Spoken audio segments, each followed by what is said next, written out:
Section 51.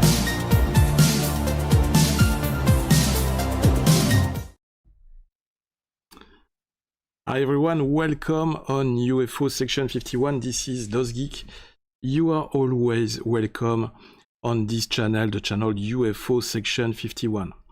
Before starting this live, the live from the second UFO hearing in the US Congress, let me invite you to like, to share this video, and of course to subscribe to the channel.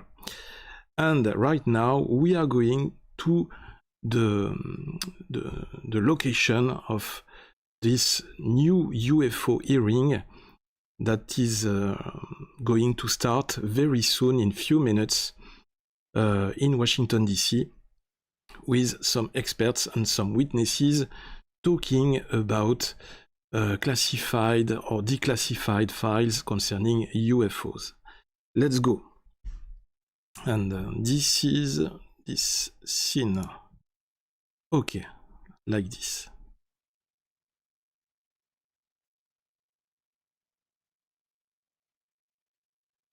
Okay, so if everything is okay, it will start very soon.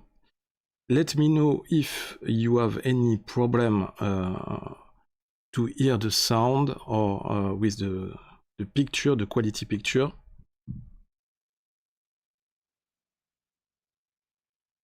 Okay.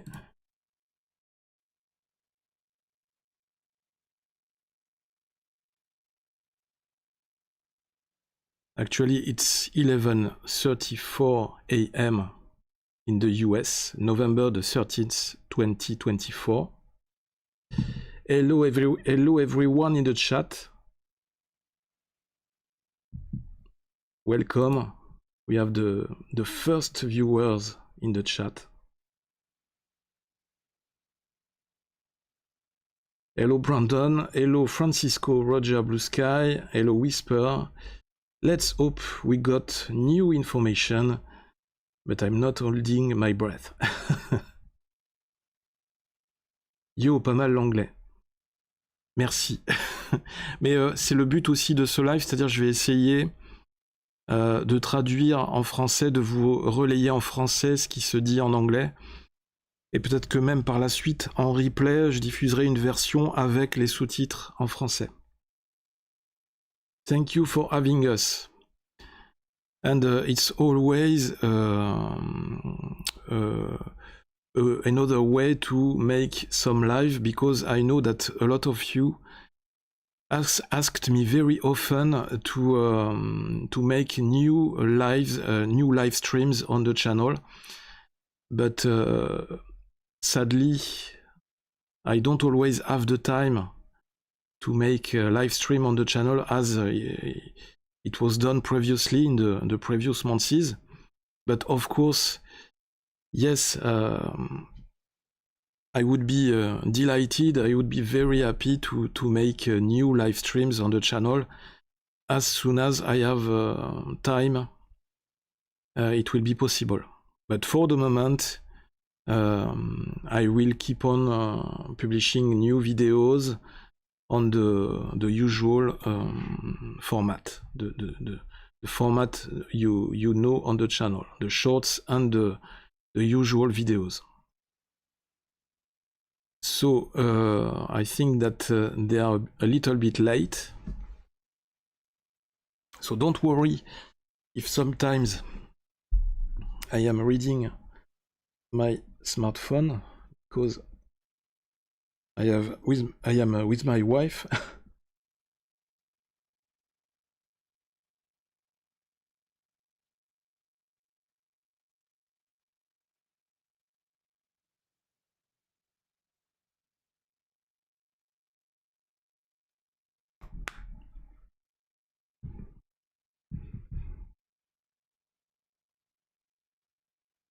Comme je disais, il y a beaucoup de viewers sur la chaîne, beaucoup d'abonnés qui me demandent de refaire plus régulièrement des vidéos en live sur la chaîne, comme je faisais à un moment donné, certainement en début d'année et l'année dernière.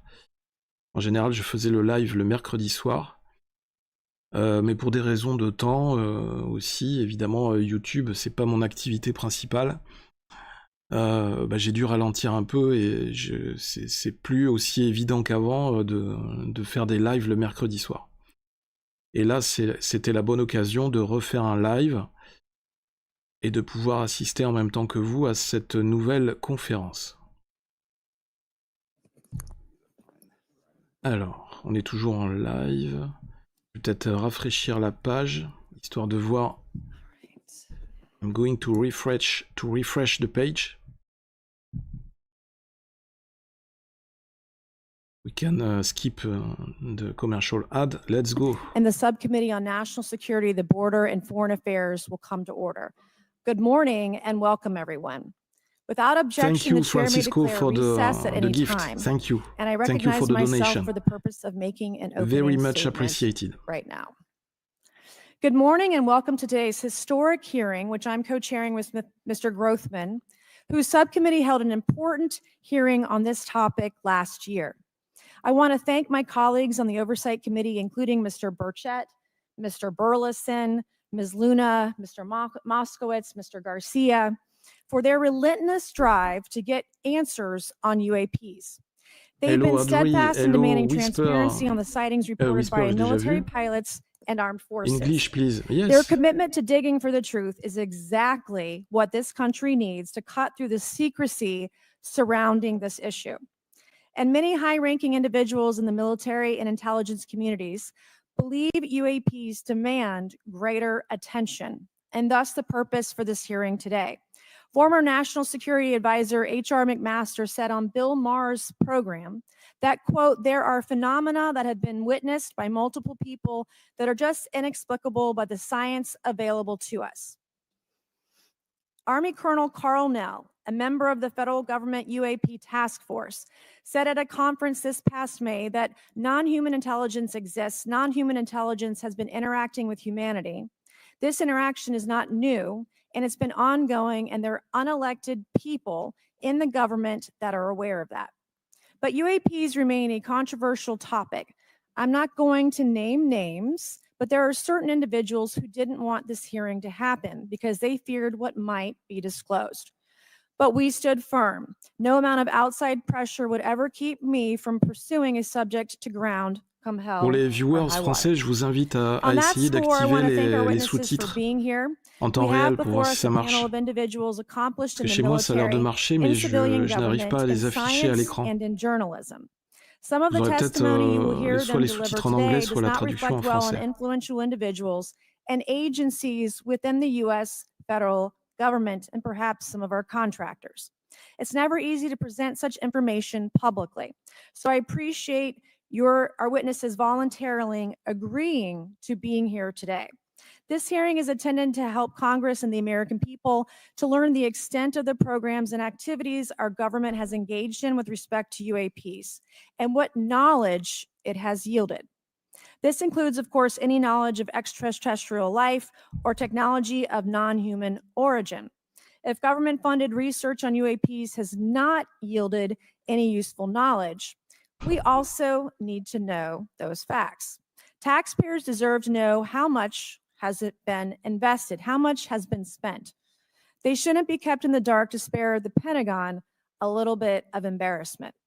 The reality is, despite their enormous taxpayer-funded budgets, the transparency of the Defense Department and the intelligence community Donc c'est have un long peu toujours been le même discours abysmal. habituel qui est répété par les politiques. C'est toujours travailler dans le sens de la transparence pour essayer d'avoir plus d'informations sur le sujet des ovnis et essayer de déclassifier un maximum les archives concernant les ovnis et les rapports d'ovnis qui sont détenus par les agences gouvernementales et les agences privées qui travaillent pour le gouvernement et aussi les forces armées américaines. Trust. So Congress has tried in recent years to lift the veil and find out if information about UAPs is being withheld, not only from the American public, but also from their elected representatives in Congress. Part of the transparency effort was legislation created in the Pentagon, the All-Domain Anomaly Resolution Office, or AARO, but the new office is struggling to get its footing. A recent orally required report from Arrow, intended to illuminate the government's historic assessment of UAPs, was heavily criticized by those seeking UAP transparency. The report has stoked suspicions Arrow is unable, or perhaps unwilling, to bring forward the truth about the government's activities concerning UAPs. I'm disturbed that Arrow itself lacks transparency. Even its budget is kept from the public. So if there is no there, then why are we spending money on it, and by how much? Why the secrecy if it's really no big deal and there's nothing there? Why hide it from the American people? Because I'm not a mathematician, but I can tell you that doesn't add up. I expect some of our witnesses to share their views on that Arrow report. We will also hear from the witnesses today allegations of UAP-related misinformation and disinformation by government officials of which they are personally aware and directly experienced. And we will hear testimony today concerning recent revelations about a purportedly secret UAP program whose existence and findings may have been improperly withheld from Congress.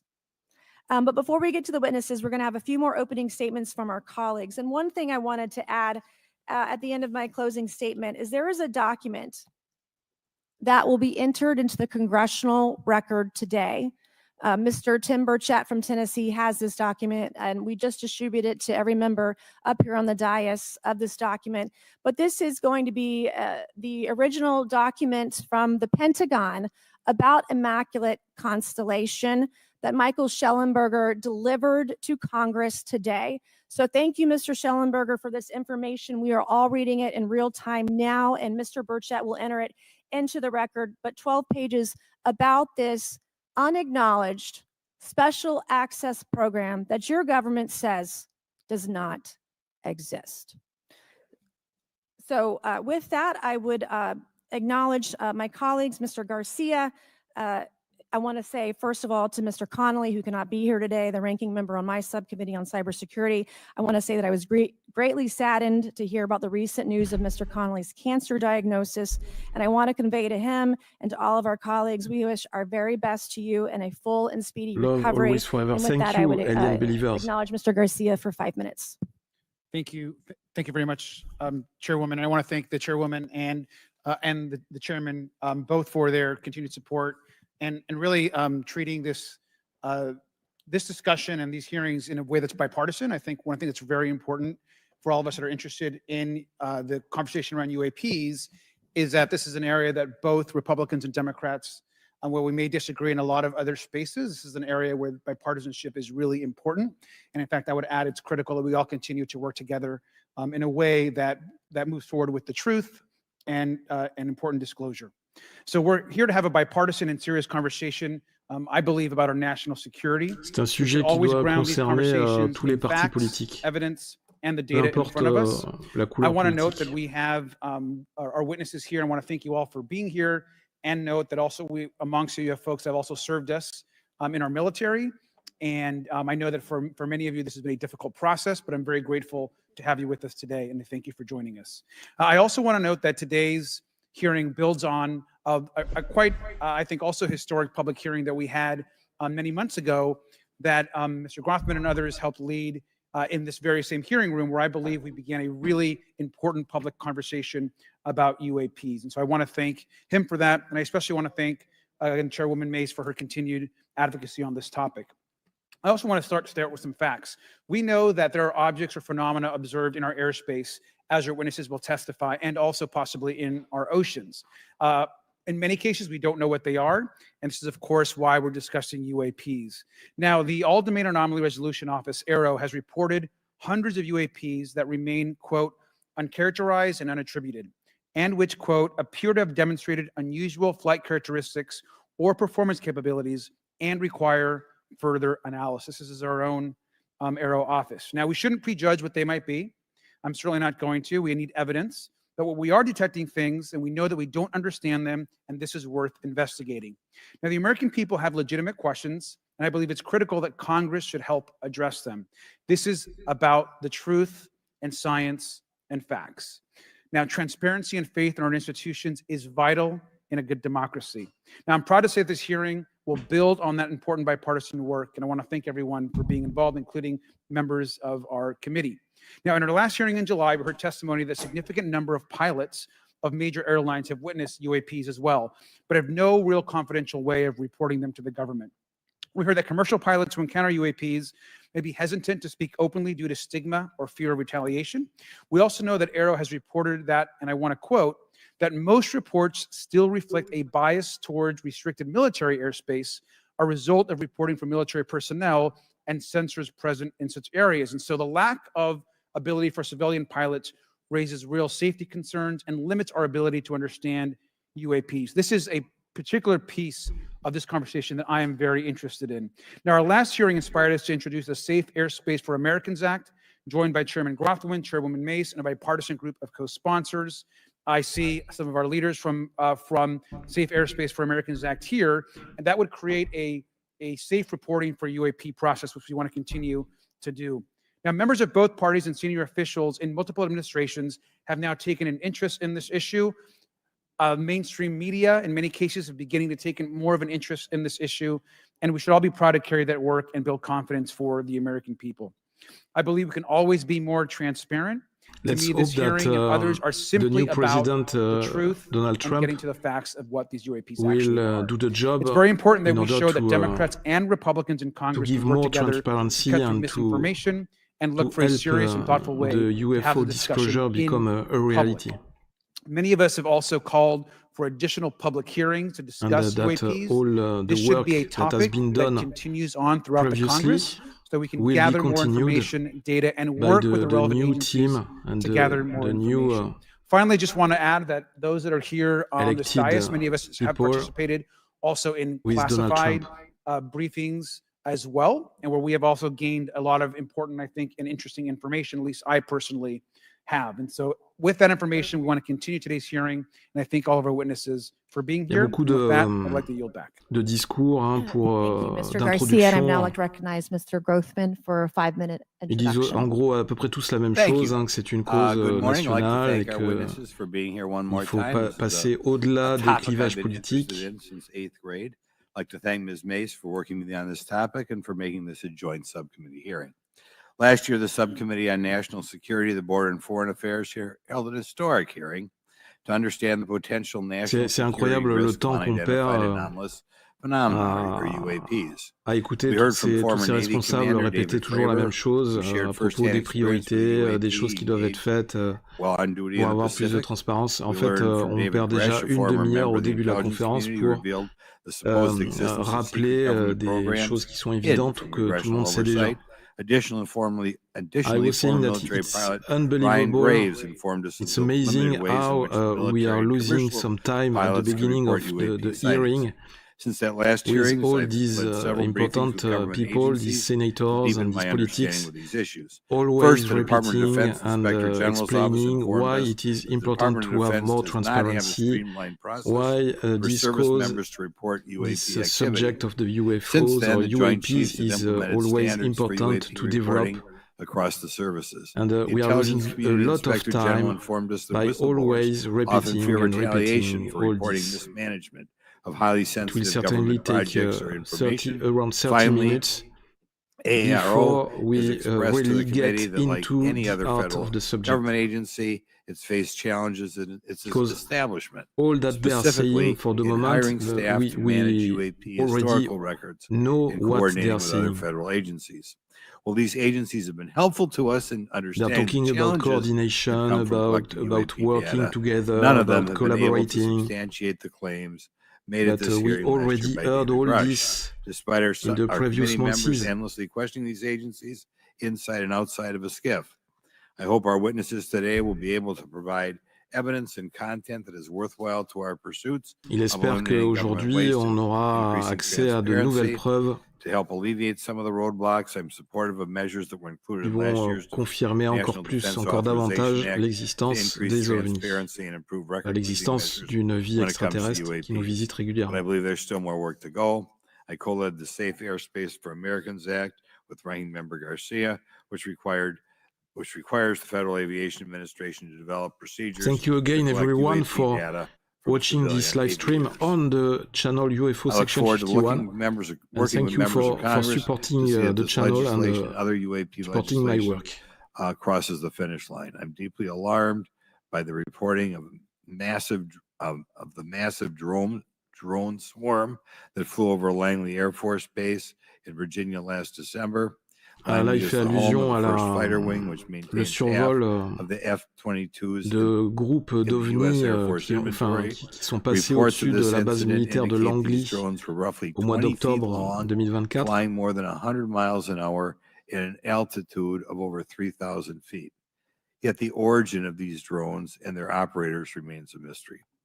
This incident and other sightings near sensitive L'origine de military ces drones ou de installations ces objets highlights volants the qui ont été complexity détectés of the ce UAP jour-là, challenge sur facing cette our période-là, intelligence, defense, and reste homeland security encore un committees. mystère.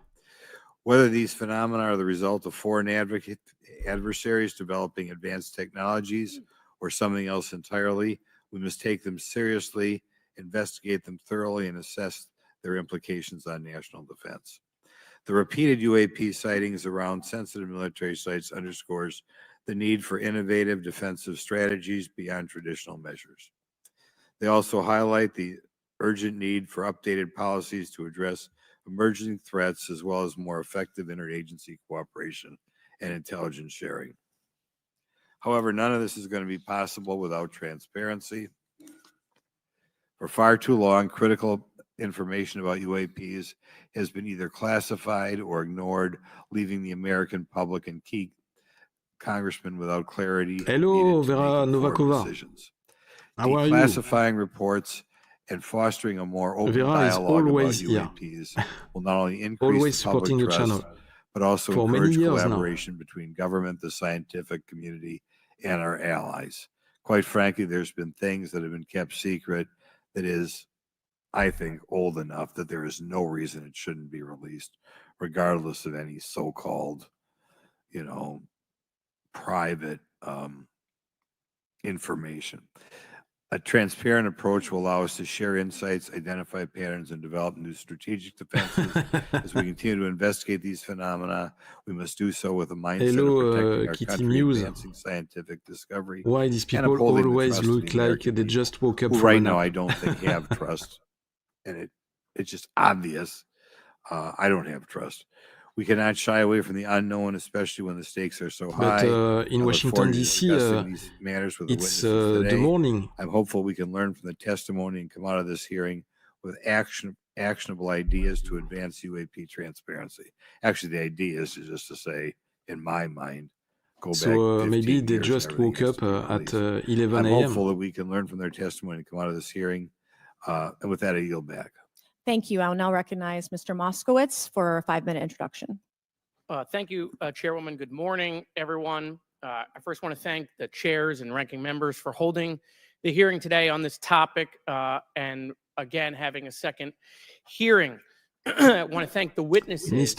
for coming Moskowitz. forward today to share your expertise on UAPs and the need to build trust through Alors, Monsieur transparency. Moscovitz, first, il veut remercier I tout want to d'abord mention, les you might be témoins wondering qui why Chairman vont Comer has allowed me s'exprimer. to be a ranking member today, but it's really only because our dear friend Jerry Connolly is not here. As Chairwoman Mace mentioned, he was diagnosed with esophageal cancer, and all of us on this committee know Jerry, and he's a fighter, and we're praying for him and hoping for his speedy recovery. So today's hearing marks this committee's second meeting dedicated to UAP transparency. I was pleased, as I know all of us are, on the bipartisanship that existed in last year's hearing, and even though we can't talk about what happens in the classified settings, the bipartisanship that has existed in those settings with the questions members have asked. Last year's hearing was a great example of open dialogue about UAPs, and we must remain committed to sharing information with the American people.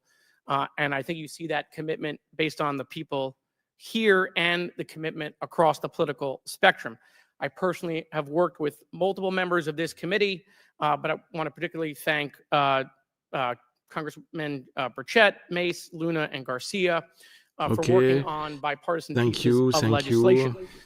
In recent years, Congress has taken numerous bipartisan steps towards greater transparency, In 2022, in the A NDAA, lot we of time created to the thank All-Domain people. Anomaly Resolution Office to investigate unidentified flying objects.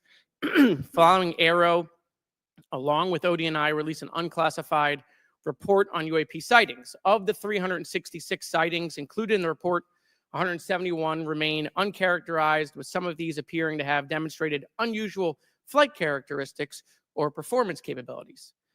That's a nice way of saying we don't want to tell you what they are.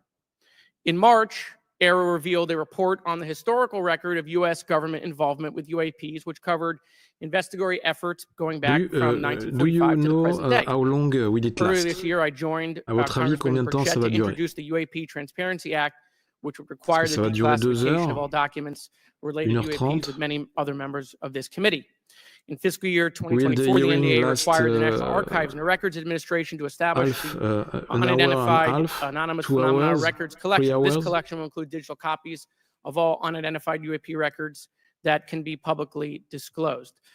This commitment in transparency is vitally important, and unnecessary overclassification has led to a void of information, which has allowed theories over the decades to foster.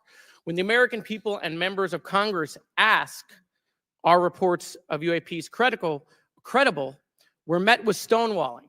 We're met with responses of, I can't tell you. And in fact, we're met with people not wanting us to have hearings. We're met with people not wanting us to ask you questions. In fact, many of us were told not to ask some of you certain questions on certain topics.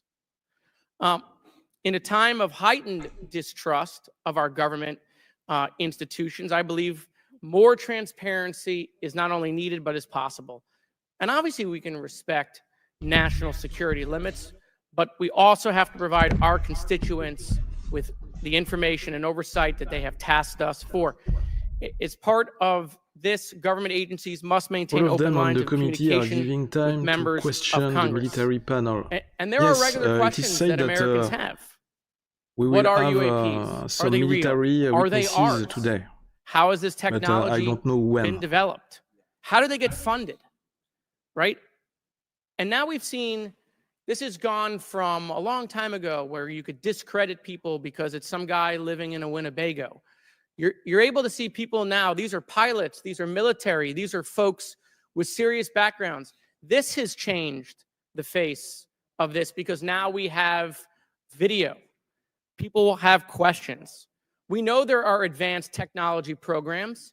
Almost 15 years ago, one of those came out of Area 51 to go after Osama bin Laden. And the only reason we know about that is because one of those helicopters was downed. Americans have questions about whistleblowers who have come forward to talk about retribution. And so I want to thank everyone for being involved today on trying to get more transparency. This has been bipartisan, bicameral. And as we get into a new administration, the president-elect has talked about opportunities to declassify information on UAPs, and I hope he lives up to that promise. And with that, I yield back. Okay, thank you, Mr. Moskowitz. And I would now, committee staff asked me to go ahead and I will do it, to enter into the congressional record this 12-page document that Michael Schellenberger brought today that describes the Immaculate Constellation government program. So we will do that now. Every member up here has a copy of it. The first section talks about the unacknowledged special access program called Immaculate Constellation. And the second section about USG imagery intelligence. And Representative Luna just told me if I say Immaculate Constellation, I'll be on some list, maybe a FISA warrant. So come at me, bro, I guess. But without objection, entered in the record. All right, so next we will introduce our witnesses for today's hearing. Thank you so much for being here. Our first witness is retired Rear Admiral Tim Gallaudet, who retired from the U.S. Navy and is now the Chief Executive Officer at Ocean STL Consulting. Our second witness is Mr. Lou Elizondo, a former Department of Defense official and author of a recent bestseller book about UAPs. Our third witness is Mr. Michael Schellenberger, founder of the newsletter Public and author of a recent journalistic piece about special access programs, including one widely identified as Immaculate Constellation. I swear the staff wants me on a list. Okay. And our last witness today is Mr. Michael Gold, a former NASA official who was also a have a member of the problem with NASA my UAP camera. Independent Study Team. Welcome, everyone. We are pleased to have you today. Pursuant to Committee Rule 9G, the witnesses will please stand and raise your right hands. This is where it gets real. Do you solemnly swear to affirm that the testimony that you are about to give is the truth, the whole truth, and nothing but the truth, so help you God? Let the record show that the witnesses all answered in the affirmative. We appreciate all of you being here today and look forward to your testimony. Let me remind the witnesses that we have read your written statements and they will appear in full in the hearing record. You guys may be seated. Please limit your oral statements to 5 minutes. As a reminder, please press the button in front of you so the microphone is turned on so that everyone in the room, members included, can hear you. When you begin to speak, the light in front of you will turn green. After 4 minutes, the light will turn yellow. Witness, when the red light comes on, your 5 minutes has because of my expired, technical and we would problem. ask that you please wrap it up. So I will first recognize Rear Admiral Gallaudet to please begin your opening remarks.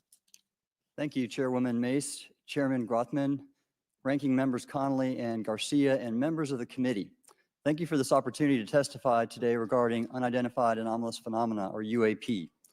Confirmation that UAPs are real came to me in January of 2015 when I was serving as the commander of the Navy Meteorology and Oceanography Command. At the time, my personnel were participating in a pre-deployment naval exercise off the U.S. East Coast.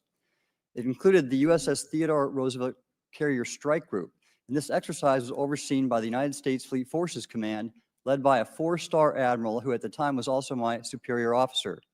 During this exercise, I received an email on Navy's secure network from the operations officer of U.S. Fleet Forces Command. The email was addressed to all the subordinate commanders, and the subject line read in all capital letters, "Urgent Safety of Flight Issue." The text of the email was brief but alarming, with words to the effect, "If any of you know what these are, tell me ASAP.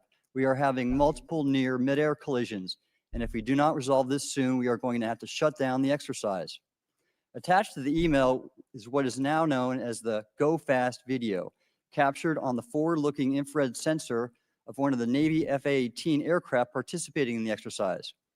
The now declassified video showed an unidentified object exhibiting flight and structural characteristics unlike anything in our arsenal.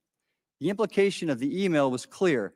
The author was asking whether any of the recipients were aware of classified technology demonstrations that could explain these objects.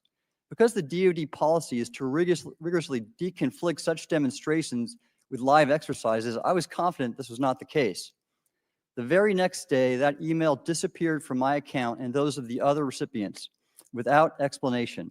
Moreover, the commander of Fleet Forces Command and the operations officer never discussed the subject.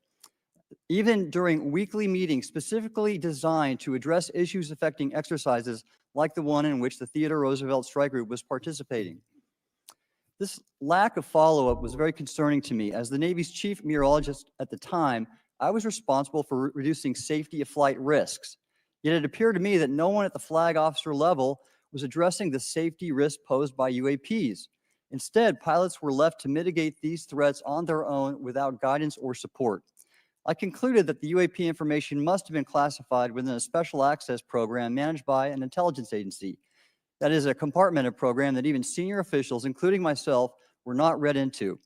Last year's UAP hearing before this oversight committee confirmed that UAP-related information is being withheld from senior officials and members of Congress. Yes, Kitty Muse, Just this then week, I they will learned meet from former privately DoD for the official things Chris they Mellon won't say in that public. satellite imagery of UAP from a few years ago But still has not in been fact, shared with the Congress. interest of Equally concerning, that kind of last year's UFO UAP hearing hearing also revealed that elements of the is government are engaged in a to make disinformation campaign official to include personal attacks designed to discredit and, UAP whistleblowers.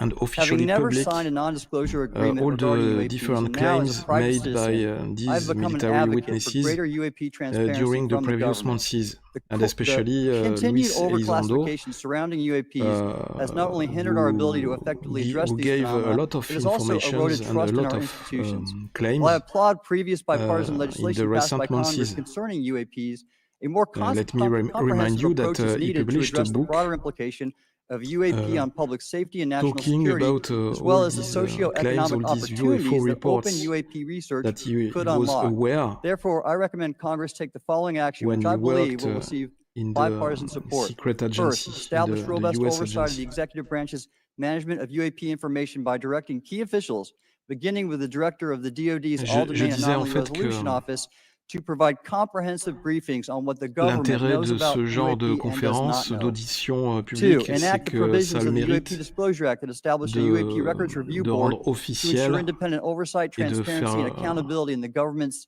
handling of UAP information. And d'être three, clair strengthen the UAP publiquement Disclosure Act sur and future toutes les reauthorizations révélations, with tous les provisions témoignages that qui ont été mandate a faits dans whole les of mois government précédents approach to par tous ces addressing témoins UAP.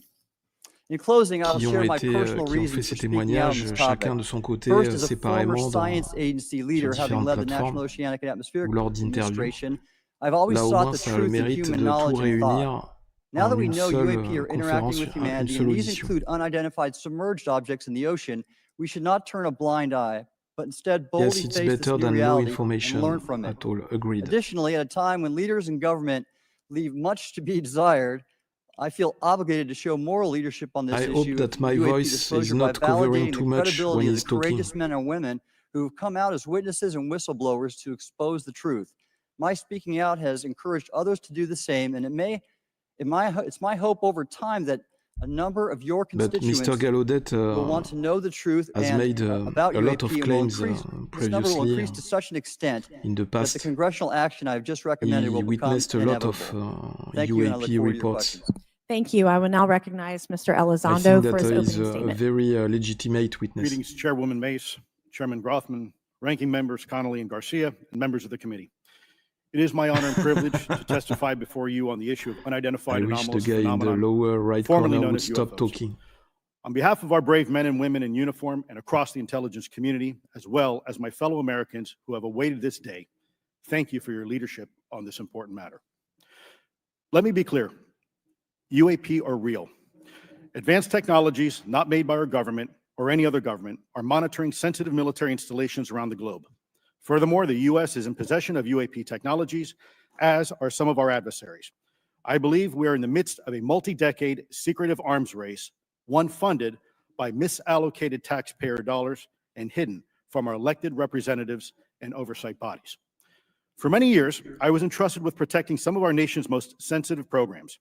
In my last position, I managed a special access program on behalf of the White House and the National Security Council. As such, I appreciate the need to protect certain sensitive intelligence and military information. I consider my oath to protect secrets as sacred, and I will always put the safety of the American people first. With that said, I also understand the consequences of excessive secrecy and stovepiping. Nowhere was this more apparent than in the aftermath of 9/11, which many of us remember all too well. I believe that America's greatness depends on three elements.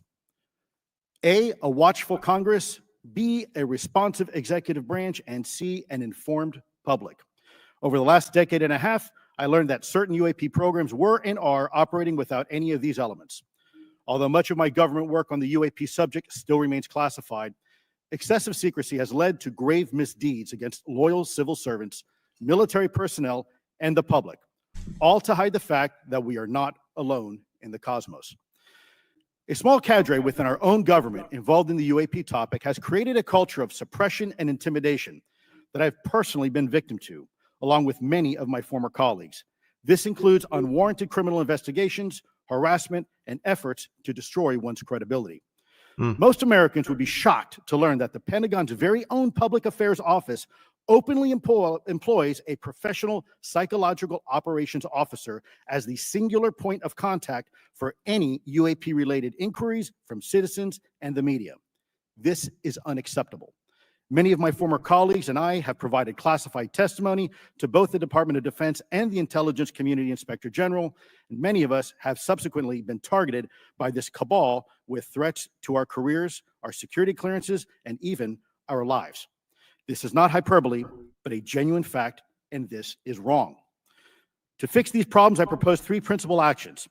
First, Congress and the President should create a single point of contact responsible for a whole-of-government approach to the UAP issue. Currently, the White House, CIA, NASA, the Pentagon, Department of Energy, and others play a role, but no one seems to be in charge, leading to unchecked power and corruption. Second, we need a national UAP strategy that will promote transparency and help restore the American public's trust at a time when the public's trust is at an all-time low. This strategy should include a whole-of-government approach, including the academic and scientific communities, the private sector, and our international partners and allies. Third, Congress should create a protected environment so whistleblowers desperate to do the right thing can come forward without fear. As it currently stands, these whistleblowers suffer because of stigma, a code of silence, and concerns about retaliation. These whistleblowers should be encouraged to come forward in ways that protect them against any forms of retaliation.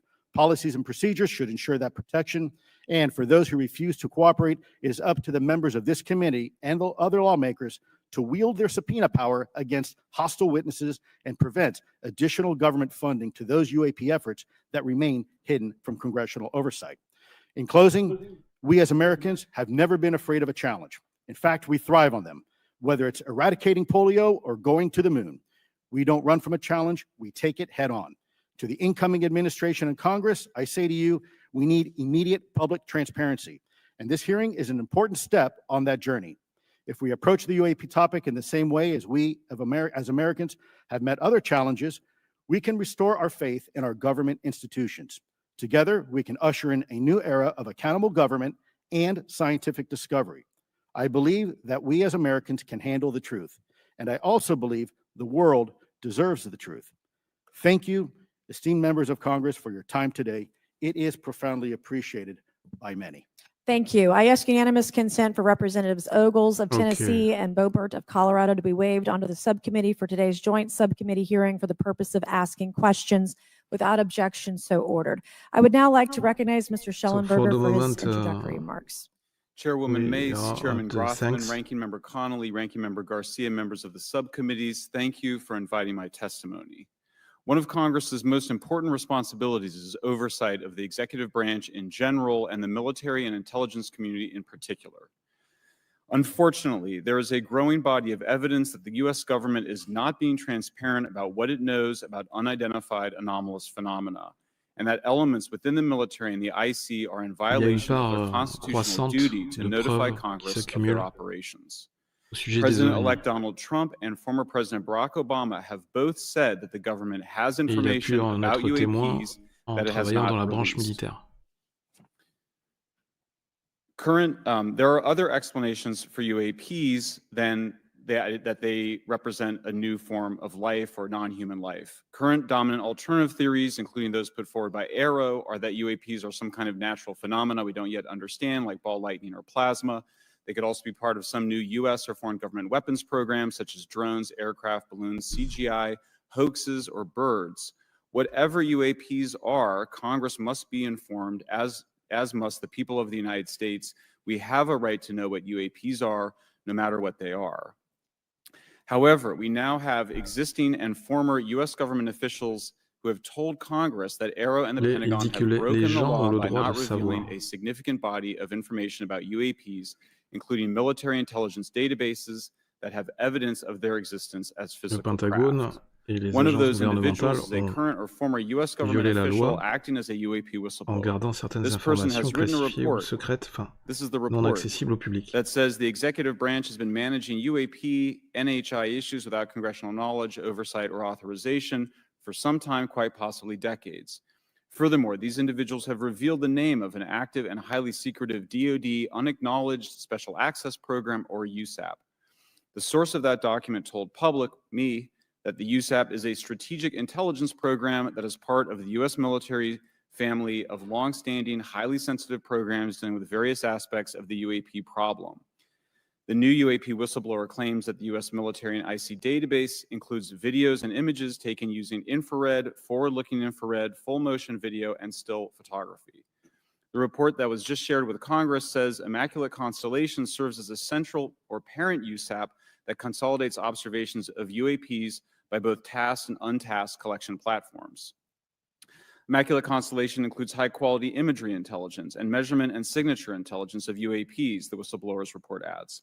The sources of this intelligence are a J'ai fait le blend point of sur directed and incidental sa collection plateforme, capacities, le projet capabilities, Constellation, positioned in qui low Earth orbit, the regroupe et upper qui atmosphere, as collecte well as toutes ces military and civilian preuves, aviation vidéos, photos altitudes and maritime au environments. sujet The des report to Congress details apparitions in d'OVNI. detail various UAPs, including spheres, orbs, discs, saucers, ovals, triangles, boomerang, arrowhead, and irregular organic. The report describes various incidents found in the human intelligence databases. One involved orbs surrounding and forcing an F-22 out of its patrol area. In another incident, the crew of a Navy aircraft carrier watched a small orange-red sphere rapidly descend from a high altitude of 100 to 200 yards directly above the flight deck of the CVN, or aircraft carrier. And since my reporting on this immaculate constellation last month, another source came forward who told me that they saw a roughly 13-minute-long, high-definition, full-color video of a white orb Projet UAP Immaculate coming out of the Constellation. ocean approximately 20 miles off the coast of Kuwait. It was filmed from a helicopter. Then halfway through the video, the person said the orb is joined by another orb that briefly comes into the frame from the left before rapidly moving again out of the frame. The person discovered the video on SIPR, the Secure Internet Protocol Router Network, which the DoD uses to transmit classified information. A leading UAP researcher who utilizes the Freedom of Information Act to find out what the government knows, John Greenwald, told me last year that the US government had been increasingly denying his request for UAP information. He has been doing FOIA requests for 27 years and has an archive of 3 million pages. The government has for decades denied any interest in UFOs, he told me, but the documents that he has assembled show that behind the scenes, it was a completely different story. Contrary to the hopes of many advocates of transparency, the government has been restricting more information since the leak of 3 UAP videos in 2017. The DoD organization AARO has been labeling many documents with a B7 exemption, which Greenwald says does not make any sense. They're stating that anything AARO does is involved in law enforcement investigation, which allows AARO to not release it. Greenwald says that the DoD has denied the existence of a UAP and ATIP-related records on multiple occasions, only to acknowledge them after an appeal was filed. He added that the Naval Air Systems Command in March 2022 stated they found no additional UAP videos. 3 million It seems pages. strange that they had 3 and only those 3, but other requests have been filed by the Black Vault, that's John Greenwald's group, to seek out more places UAPs might be hiding. Then in September 2022, the Navy At a admitted that the certain point, I UAP-related think videos that and photographs we have existed, enough but denied the evidences request in full for their release, saying that the requested videos that contain UAPs sensitive exist. information that are classified and exempt from disclosure. The DoD will deny things on a Monday and then admit to it on a Friday, said Greenwald. He said the government can and does release videos that protect secret methods of capturing it. They fall back on the sensitive platform excuse a lot, he said. However, the on-screen information can be blurred and scrubbed. The metadata can be removed. I'll show you this example here. This is a presentation from the UATP task force. This is completely absurd. It's nuts, this level of censorship, of redaction on a document. It shows the redaction of how many reports they've collected, for how many years. 2 of the 3 potential explanations are blacked out. The Pentagon, the intelligence community is treating us like children. It's time for us to know the Il met en truth about évidence this. I think that we le can handle it. Thank you very much. travail de censure qui a été Thank mis en you. I would place, now qui a like to été recognize mené Mr. par Gold for 5 minutes. le bureau UAP Task Force, en Thank you, fait, qui n'a pas Chairwoman fait son Mace, Chairman travail Grothman, Ranking et Members qui a Connolly and Garcia, répertorié très Representative peu de Moskowitz, cas and d'OVNI, distinguished members of both apparemment, subcommittees. d'après ce que je I'm comprends. grateful to all of you, as well as your intrepid staff, for the opportunity to testify, and would like to Mr. begin Gold. by discussing courage. Courage is what it takes to tackle this topic, and courage They in the face worried of adversity about the is Mexican what I see border? in front of me, beside me, and behind me. Per my introduction, I am currently the Chief Growth Officer at Redwire Space and have had several leadership positions at NASA. That being said, I want to be clear that I'm speaking exclusively it's on a my own member behalf, of and not the for Redwire, NASA, or any other organization. However, I am here today to speak out for science. Science requires data, which should be collected without bias or prejudice. Yet, whenever the topic of UAP arises, those who wish to explore the phenomena are often confronted with resistance and ridicule. For example, members Yeah. of the NASA UAP They are independent everywhere. study team, particularly those in academia, were mocked and even threatened Do we for talk about simply the having the discovery temerity made by to engage in the the study James of Webb UAP? Telescope? Our best tool for unlocking the mystery of UAP is science, but we cannot conduct a proper inquiry if the stigma is so overwhelming that just daring to be part of a NASA research team elicits such a vitriolic response. Therefore, one of the most important actions that can be taken relative to exposing the truth of UAP is to combat the stigma. And this is where I believe that NASA can be eminently helpful. The NASA brand Combattre is la synonymous with hope, stigmatisation optimism, and envers credibility. les If you were to pilotes, take a walk down les the National professionnels Mall, et you would aussi immediately see the NASA les logo on civils t-shirts, qui hats, qui and bumper rapportent stickers. des Few federal observations agencies d'OVNI. enjoy this kind of popularity. I've never seen anyone wearing an Office of Personnel Management t-shirt, which is why NASA could play such an influential role. Specifically, NASA could, with relatively little cost and effort, host symposia on UAP, or J'ai un even peu just peur, participate in existing panels examining the j'ai des topic. doutes si NASA la personnel NASA stepping forward and participating décide in such d'intégrer discussions les would travaux make de a recherche powerful statement to the sur les scientific ovnis parce community que j'ai that peur que UAP should be taken seriously ce and soit un researched moyen pour eux accordingly. de In faciliter regard to un research, travail de NASA has vast dissimulation, archives, de much maquillage of which may contain de important certaines preuves UAP data. Again, for en ayant relatively accès little à cost des and effort, documents. NASA could create an AI or ML algorithm that could search the agency's archives for I'm a anomalous bit afraid phenomena. or I worried suspect that such an effort would not about only the result in fact, information the that will help us possibility to that understand NASA UAP, but could result in data that may will assist in get other areas of involved scientific in inquiry, this such as work anomalous of weather or meteorite activity. UAP Beyond its phenomenon existing study archives, NASA could act as a because clearinghouse for they civilian are and well commercial placed UAP data. During my to work on the eventually UAP manipulate Independent Study or Team, it quickly became to evident that there is modify no some clear or well-publicized process evidences, for some civilian documents. pilots to report UAP sightings. The stigma associated with UAP hampers the number of pilots that would report such phenomena, but even for those who overcome the stigma, I believe the current FAA guidance is largely unknown and poorly understood. In order to effectively collect UAP data, the independent study team recommended the use of NASA's Aviation Safety Reporting System, or ASRS. I'm sure that This system, which NASA is has administered by collected NASA and UAP funded by the evidence for many FAA, years, provides for a several confidential years. means for the reporting of safety But violations in a voluntary and where are non-punitive all these manner. evidences Over now? 47 years, the ASRS has collected nearly 2 million reports. ASRS is the perfect tool to collect UAP data, which could then be collated by NASA and shared with the public at large. Leveraging ASRS could create a treasure trove of UAP data, potentially hundreds of thousands of reports, supporting this hearing's goal of exposing the truth. And I'm grateful to our two co-chairs and other members who have already incorporated this idea into proposed legislation. At this hearing, and as others have demonstrated, the UAP issue is justifiably dominated by national security and defense. However, I would urge the subcommittees to keep in mind the numerous ways that NASA and the FAA, as well as commercial activities in the air, in space, and in the water, can generate a massive amount of invaluable data on anomalous phenomena. I cannot help but be excited by the potential for such an endeavor, since scientific discovery is driven by anomalies. It's the existence and study of anomalies that led to the theory of relativity, quantum mechanics, and nearly all of humanity's scientific breakthroughs. This is why the study of UAPs should be embraced, since whatever is occurring, the chance to garner new knowledge should never be ignored.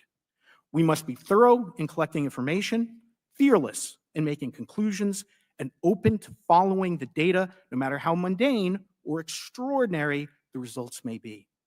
I began this testimony by praising the Joint Subcommittee members for their courage, and I will end by echoing that sentiment. As the saying goes, the truth is out there. We just need to be bold enough and brave enough to face it. Thank you. Thank you. Thank you all. Mhm. I will now recognize myself for 5 minutes of questioning. I have a lot of questions and I have a lot of witnesses. So I would just ask if it's yes or no to please just tell me yes or no. If it requires more than that, be very succinct, because I would like to go down the line and ask as many questions as possible. So for the Ouais. Admiral this morning Elle first, demande aux former témoins DoD d'être official assez Chris Mellon succincts dans reached leurs out to you about réponses. satellite imagery from Parce qu'il y a beaucoup de 2017 questions that et depicts a ils n'ont pas beaucoup de UAP. temps What were the disponible, dates in donc d'être assez 2017 when this occurred? efficace I can't share with you the dans leurs details, réponses. ma'am, but I can do it in a closed setting, and I can also tell you the agency that wrote a report on it. Okay, so who has the imagery? I can tell you that in a closed setting. Can you Ouais. describe what was depicted in the satellite imagery? Just a description. It was a UAP, ma'am.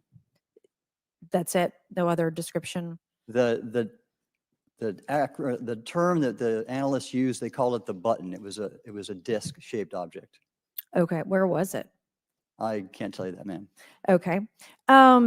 All right. Okay, Mr. Elizondo, you state in your testimony that, quote, Elizondo. advanced technologies not by our government or any other Luis government are Elizondo. monitoring sensitive military installations around the globe, end quote. If these technologies are not made by any government, who's making them? Private companies, or are you implying they are crafted by a non-human intelligence? Well, ma'am, that's precisely why we're here. The problem is that temporally speaking, over decades, not just the last 10 years, to put this in perspective, when Are these private companies you're implying, or is this non-human intelligence? it may be both. Okay. When it comes to Blue Force Technologies, I would not be able to discuss. Okay. That, ma'am, Are you read into secret UAP crash retrieval programs? we would have to have a conversation in a closed session, ma'am. I signed documentation 3 years ago that restricts my ability to discuss specifically crash retrievals. I submitted for my book through the DOPSR process, which took a year for it to be reviewed. And what is in the book is what I was told I'm allowed to talk about. Has the government conducted secret UAP crash retrieval programs? Yes or no?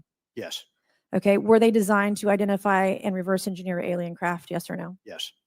Does the U.S. government have any reverse? Okay, we already answered that question about retrieval Donc il programs. affirme clairement que Do any U.S. contractors have the same? le gouvernement américain I would a prefer to address it in procédé closed session, ma'am. à la récupération. Okay. In your book, you mentioned government d'ovnis qui se sont employees who've been écrasés. injured by UAPs, Et placed donc, on leave and receiving government compensation for their permis injuries. Is that correct? That is correct. d'utiliser How can the government deny we une have technologie recovered craft extraterrestre pour if they're développer de paying nouveaux people appareils, faire because du they've been injured by recovered rétro-engineering. craft? Ma'am, that's a great question. That's why I think we're La here again, because I've rétro-ingénierie. seen the documentation by the U.S. government for several of these individuals who have sustained injuries as a result of a UAP incident. It's a crazy idea, right? The hypocrisy and the logic. Okay, Mr. Schellenberger, I'm going to say it again to be very clear. Immaculate Constellation. What's its mission and how are they funded? Its mission is to, as I stated, its mission is to, it's an unacknowledged special access program. Its mission is to document UAPs. Okay, and do you, for your story and your report, do you have more than one credible source? I do. Sourcing, okay. I do. And then why do you believe your sources to be credible? How do you judge the veracity of the documentation you've been provided about this program? I checked the sources and they are who they say they are. They are current or former government officials. I wanted to also add that I did not specify that they were Defense Department employees. I didn't specify the agency nor the gender. Would they have included non-government employees, people that aren't employed by the government? These are, I'm comfortable saying that these are government or previously government employees. Any of them currently employed by a private contractor or private Donc contractors? Immaculate Constellation Okay. qui what's the key takeaway, répertorie tous les just a cas few d'OVNI. seconds, about the Immaculate Et dans les Constellation témoins document et you les provided us sources, il y a today? aussi des I think that what the agents American people need to gouvernementaux. know is that the U.S. military and intelligence community are sitting on a huge amount of visual and other information, still photos, video photos, other sensor information, and they have for a very long time. And it's not those fuzzy photos and videos that we've been given. There's very clear High res. images, high resolution. How many visuals, graphics, videos, photos? I mean, I've been told hundreds, maybe thousands. I mean, I also wanted to say, because there was some conversation around concern around the revealing of these materials, revealing the source collections, but some of these are shot from helicopters using normal videos of oceans. I just think that's absurd that somehow you're going to be revealing some secret U.S. technology by revealing that you've photographed orbs off the coast of Kuwait. Okay, thank you. I have 8 seconds. Mr. Gold, did the NASA independent study team get briefed on what you call OSAP? Very quickly. I flagged the Advanced Aerospace Weapon System Application Program to our chair and our DFO. We did not get briefed, but I believe it is definitely worth looking into. That was probably the largest UAP review effort ever, and I think produced a lot of interest data, including revealing Nimitz. I don't know if my fellow witness Lou might want to, he did yeoman's work on it, might want to comment. Okay. All right, I'm going to turn to Mr. Moskowitz, who will be recognized for 5 minutes of questioning. Thank you, Madam Chairwoman. So, Mr. Gold, you gave a whole diatribe for a couple of minutes about UAPs, science, data collection, stigma. A lot of non-believers in all of this would just ask a very simple question. Why? Why is it so hard? Right? Like, why are people, anytime they ask, Why are they always thwarted? Why are they always judged? Why is they always have misinformation spread? Why is there always retribution? Why is it always met with an ear? What's the why? If it doesn't exist, why is it such a problem? I think if you go through the history of science, Representative, it is always difficult for breakthroughs and new information, regardless of whether it's UAP or any other kind of discovery. And in science, we're supposed to be open, but when you break with the orthodoxy of what's believed, whether it's Galileo saying that the Earth doesn't rotate, or the Earth rotates around the sun, or the sun doesn't rotate around the Earth, it's always challenging for new beliefs. And the more extraordinary those discoveries, the more extraordinary those new beliefs, it's very difficult. So I think this is natural. There's natural conservatism that when it comes to science, but this issue in particular has been very difficult, where again, even to attempt to study it becomes problematic. But every hearing like this, every news report, every video, documentaries, I was privileged to be a part of something Dan Fair is putting together. I think many of us have interviewed for it, documentary over 30 different government officials. Every brick in the wall will help get us closer to getting to the truth. I appreciate that. Mr. Elizondo, did I have that correct? Sir. I'm a recovering lawyer, so I'm going to put my hat on for a second. You said you signed a document. Love that. Who gave that to you? The U.S. government, sir. Okay, you have a copy of it? It is stored in a SCIF right now. I do not have possession of it. The U.S. government does. What department of the U.S. government gave you this document? I will say the Department of Defense. Unfortunately, I can't say in this forum much more than that. You specifically said the document said you can't talk about crash retrieval. Well, you can't talk about Fight Club if there's no Fight Club. Correct. Okay, I'm just making an observation. Yes, sir. So that document that you signed, that you said exists, specifically said you can't talk about crash retrieval. Correct, sir. It was a limitation on because already I'd been speaking publicly about the topic.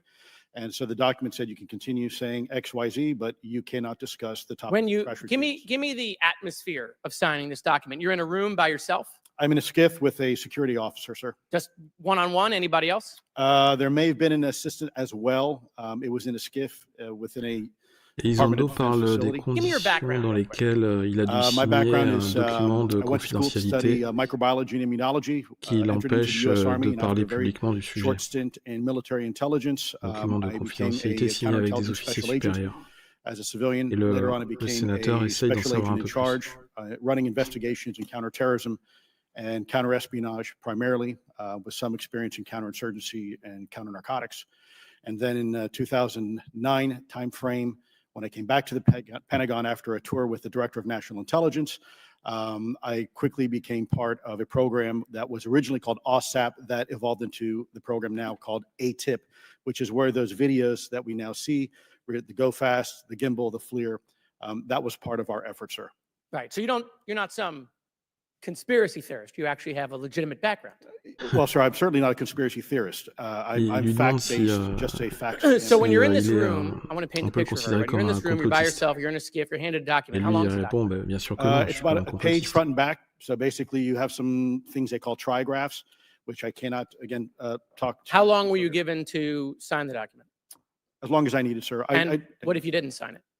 Well, I suspect there'd be repercussions. I wouldn't have access to certain information. Were you allowed to ask a lawyer, or weren't allowed to ask for a lawyer to review the document? It wasn't an option, but they probably wouldn't have allowed me to, because the document itself is pretty explicit about you have to be, wait, putting me in an interest. Let me try to thread the needle here.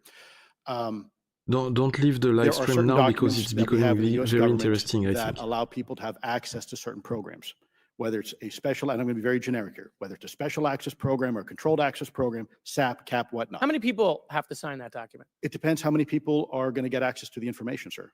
Okay. Last question. Doctor, real quick, can you tell us about the Omaha incident in greater detail? I've read your background, right? Il Some veut people would que label you as a Galaudet member of parle the deep state, de l'incident du since you Omar, worked de in government l'USS for a long Omar. period of time. But Il y a can you tell us rapporté des more observations about that de- incident? You've written a lot about that. I wrote a lot about incidents like it, Congressman, but that specific incident involved the USS Omaha, the Littoral combat ship of the U.S. Navy operating off Southern California. I don't remember the exact date. It was within the last decade. And what the Caroline du watchstanders Sud. on the bridge observed was a Je me UAP, souviens pas exactement de la again, date. something that was aloft but had no observable exhaust or control surfaces. So it was something that couldn't be Mais ils ont explained. observé And then they des saw it enter the water objets dans le ciel from the atmosphere au-dessus and de going ce through the navire ERC de combat interface, and so de thus l'US Navy. exhibiting transmedium travel. Des Thank you. objets Yield qui back. se déplaçaient Thank you. I'll très now rapidement et recognize qui Mr. n'avaient aucun Grothman for 5 moyen minutes de of questioning. Yeah, we'll start with Mr. Gallaudet. propulsion visible. During a previous UAP hearing, Navy Commander David Fravor discussed the TikTok object engaged in 2004. You're Mr. familiar with the Grossman incident, the comes TikTok back incident? Yes, sir. to That's the almost Tic-Tac 20 years incident. ago, right? Yes, sir. Le It's been said there are more Tic-Tac videos, de documents, and l'USS reports Nimitz. related to this incident.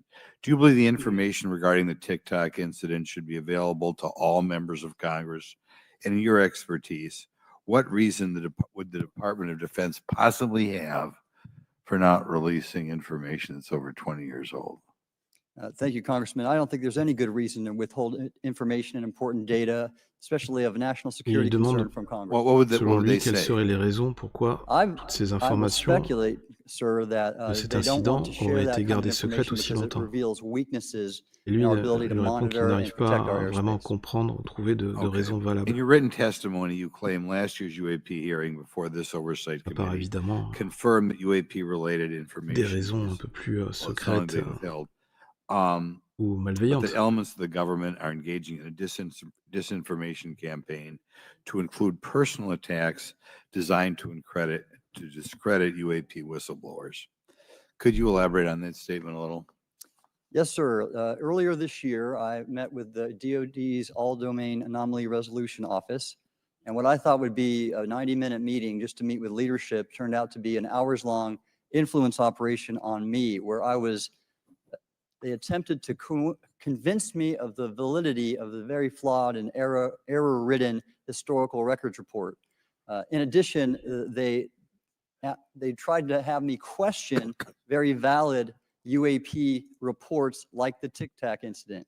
And even Il coming rapporte to que en fait, le bureau stating possibly d'investigation that l'avait interrogé à the l'époque Tic-Tac was American technology. et avait tenté And then, of course, if you ask David descendre, Fravor, Alex de Dietrich, the two briser en witnesses, fait they toutes were ces convinced it was otherwise. affirmations And then, en and they essayant de le also convaincre ou de cast lui démontrer discredit que on tout ce qu'il disait était faux et que c'était various UAP faisait l'objet whistleblowers and witnesses d'erreurs d'appréciation. to question their validity and credibility as witnesses. Okay. We'll go to Mr. Ok, je suis un instant. Elizondo. You saw We a got that UFO right, in no, it's not bad. 2003. You're familiar with the recent drone incursion over Langley Air Force Base? Yes, sir. The owners of these drones remain unclear. The U.S. military has not been In able which to give country? us in Congress an answer. Given your experience with the Department of Defense and the intelligence community, how frequently are UAP sightings over military installations? And secondly, I suppose hypothetically, you could have incursions over just say regular airports. Is it obvious these incursions are more likely over military facilities than just a random airport out there? Yes, sir. There's definitely enough data to suggest that there is certainly some sort of relationship between sensitive U.S. military installations, also some of our nuclear equities, and also some of our Il y a Department of Energy certainement sites. There un is a lien long entre les historical apparitions record d'OVNI that et les some of your installations colleagues militaires, may have notamment les documentation installations nucléaires. that demonstrates this. This is not Il y a a une longue new histoire, un trend. long This has been going historique on for tous ces decades, incidents and that ont été information has been rapportés obfuscated, depuis des dizaines unfortunately, d'années. from folks like you in this committee. Malheureusement, And I think that's problematic because une bonne ultimately, at the partie end of de the toutes ces day, informations a été we have a occultée jusque-là. significant situation here. We have something that can Et enter into c'est U.S. un airspace problème. completely with no attribution. And how long has this been going on? Sir, decades, and there's information that will hopefully be entered into the Can you record. think of any possible reason why they can't release any information they have on something, say, 15 or 20 years old? Sir, if I could echo my colleague here, Admiral Gallaudet, I think one of the big issues that we have in the intelligence community, Department of Defense, is we don't want to broadcast any potential vulnerabilities or weaknesses in our national defense systems or on Dr. intelligence Gallaudet, qui collection était platforms. un amiral de Therefore, l'US when Navy. you have a conversation where you address a problem for which there is no solution, it makes that a very uncomfortable conversation to have. Okay, we'll switch to Mr. Schellenberger. The primary reason you're here today is because you published an article on the news publication that you own called Public, right? Alleging that a new unnamed government whistleblowers come forward asserting that a highly classified program exists dedicated to recovery and reverse engineering of UAP technologies. What can you give us what Alors, specific evidence you Schellenberger have, affirme qu'il or that your existerait un source programme provided you to gouvernemental substantiate the claims about the existence of the dont la Immaculate mission Constellation serait program? Well, you have the report in de front of you now, collecter et de so you can see récupérer it for tous les yourself. débris et les ovnis I écrasés checked sur the Terre report and I did not find pour en it exploiter based un on maximum existing d'informations. cases. It was new cases for me. I couldn't, at least I hadn't found anybody. So that answered for me that it was not obviously circular reporting, which is one of the big concerns in this space. I also had the name of the program confirmed by more than one additional source. So yeah, and then of course, I checked to make sure that the source was who they claimed to be. Okay. Et évidemment, I should also say that il when I said affirme qu'il before a it was his vérifié database, it is much broader toutes program, les and that also sources includes human avant de publier intelligence, ces and then, as you informations. mentioned, the retrieval and the reversal. Any knowledge of what country these things C'est dingue, originated in? personne qui regarde un tournant dans l'histoire No. et un changement de No, I have no paradigme. idea. Okay. Okay, I will now Oui, recognize Mr. Burchett for 5 Mais minutes of questions. je te rassure, Thanks, Chair Lady. Gomme, Request unanimous consent to enter into the il y a record d'autres chaînes documents provided YouTube qui to diffusent us regarding legacy UAP programs and psychological conférence, cette operations. audition en public, So ordered. en live. Also want to thank my buddy Jeremy Corbell for Et providing these aux documents États-Unis, and access to some notamment, c'est un sujet whistleblowers. qui est très suivi. Mr. Elizondo, what is the last Par position, contre, en France, your last position with the federal government? Mr. Sir, I was Burchett, the director of national en France et programs, en special Europe, management staff, on est beaucoup managing moins a White House special access program. curieux, on behalf of the on National suit beaucoup Security moins le Council. sujet et c'est dommage. How would you characterize D'où l'intérêt de ma UAPs? chaîne. An Informer au enigma, maximum sir, les and a gens frustration. et sensibiliser We're au talking maximum about sur ce sujet technologies qui est de plus en that plus can d'actualité, outperform anything we have in our inventory. puisqu'on a And if this un was an flot adversarial d'informations et technology, d'archives this qui would be commencent à an arriver. intelligence failure eclipsing that of 9/11 by an order of magnitude. Are there classified Department of Defense materials related to UAPs that you believe could be safely disclosed to the public without compromising national security? Yes, sir, I do. I would never, ever try to endorse providing some sort of information that could compromise what we call a blue force technology or capability. But I do believe there's a lot of information regarding this topic, and I've been very vocal about it, that should be shared not only with the public, but most importantly, with members of Congress. Are you familiar with my friend David Grush? Absolutely, sir. I had the privilege and honor of working with him myself several years ago at U.S. Space Force. Il a Last travaillé year, avec as you David know, Grush, he il a collaboré testified avec that the lui U.S. has sur run a différentes multi-decade différentes UAP crash missions. retrieval and reverse engineering program. Would you agree with that? Yes, sir. Are there Donc UAP on revient programs sur la operating récupération de without débris proper d'OVNI. congressional oversight? 100%. What are they? Unfortunately, sir, I would have to have that conversation in a closed session. I know you said that. Évidemment, A lot of people are pour frustrated with creuser un those peu kind of plus la answers, but we're conversation, asking il a those kind besoin of questions so you all know de what répondre the heck à, we're up à against. des questions plus précises. You also mentioned in your opening statement that comité the privé. Pentagon's Public Affairs Office employs a psychological operations officer as a singular point of contact for UAP-related inquiries. Why the heck would they do that? Sir, that's a great question. I would ask the Pentagon. There's a long history here of that individual providing misleading and false information to the public through various news outlets and media outlets Alors, in order to discredit this topic. il y a un long historique We have the de manœuvres effectuées to par substantiate des agents du where this Pentagone information has pour been absolutely inaccurate. falsifier provided les time and time informations again, and it concernant les turns out rapports that that d'OVNI ou individual alors was pour faire also de la working with désinformation former leadership of Arrow at the time as well. afin de And we punish them by giving them de multi-million décrédibiliser le dollars sujet more than they asked for et every year. pour Admiral en quelque Gallaudet, sorte, you mentioned in your opening laisser statement le on champ libre de an leur email côté you received pour from the leur operations officer of the projet Fleet Forces Command regarding un peu unknown plus objects secret. almost colliding with U.S. military planes. Did anyone respond with knowledge of what the objects were? I received no response, sir. Did the exercise get canceled? The exercise did not get canceled. Why do you think the commander of Fleet Forces operations officer never discussed the incident again? Sir, I'm speculating because I didn't have an exchange with him, but I believed it to be part of a special access program, the information and the video, which we have known now it was. And he realized he couldn't share that openly with the recipients of the email, and therefore the email was pulled from everybody's account. Again, tell us what happened to the email from the commander of Fleet Forces. The day after I received it, and all the other recipients received it, which were all the subordinate commanders of U.S. Fleet Forces, so 1- and 2-star admirals, including strike group commanders, The email was wiped or deleted from our accounts, Okay. and then no one talked about it. All right. Have you specifically had any experience with submersible objects? Ah, Sir, I've no personal experience, but et I've les had questions witnesses d'OSNI, on submarines objets come to me and say they've submersibles ou seen submergés on non on identifiés. sonar data. Correct. Et Okay. donc, How would you, USOs. il n'a how pas would été you témoin personnellement, mais characterize those and how do they move? il rapporte The que one instance il y a eu that I des, was des that was observations revealed to me was in the au 80s on radar a et au nuclear-powered sonar submarine, a ballistic missile d'objets submarine, that sous-marins the object non identifiés. exhibited the characteristics of a Russian torpedo in terms of its speed of movement and closing rate with the submarine, and then it slowed and followed the submarine slowly in its wake for a period of minutes, and then rapidly exited the scene. And nothing that we know of and technology-wise could replicate that. And the speed of these objects was faster than anything that we have or Et anybody il else dit has. qu'ils that ont would be manned. comparé Is that ces correct? données It avec was les on the données order of a Underwater. torpedo. de torpilles ou de Yes, sir, but missiles as it sous-marins exited, russes. I don't Et exactly ça know how n'avait fast a torpedo aucune is, but I expect it similarité does better than my avec old ces outboard armements. Scott Atwater, so I'll take that as a yes. Il a Okay. pu observer, Have you on lui experienced a any rapporté experience with the all-domain le cas anomaly d'un resolution objet office, ARROW? qui avait suivi un sous-marin yes, américain Congressman, as I mentioned previously, et qui I changeait have de met with vitesse them. régulièrement et de Okay. trajectoire. You heard Mr. Alexander describe psychological operations for those contacting the Department of Defense about UAPs. You mentioned a similar influence operation by ARROW. Why are federal agencies invested in running information operations about UAPs if they do not exist? Yes, sir. But I'll make a statement on ARROW's behalf. They have new leadership. The office has reached out to me to meet again, and I take that as a good faith effort, and we'll see where that goes. Thank you, Chair Lady. I've run over. Thank you. Thank you, Mr. Tennessee. I would now like to recognize Mr. Higgins. That's very You're the king of interesting Tennessee. and important Mr. Higgins, this you're moment recognized for 5 because minutes of questions.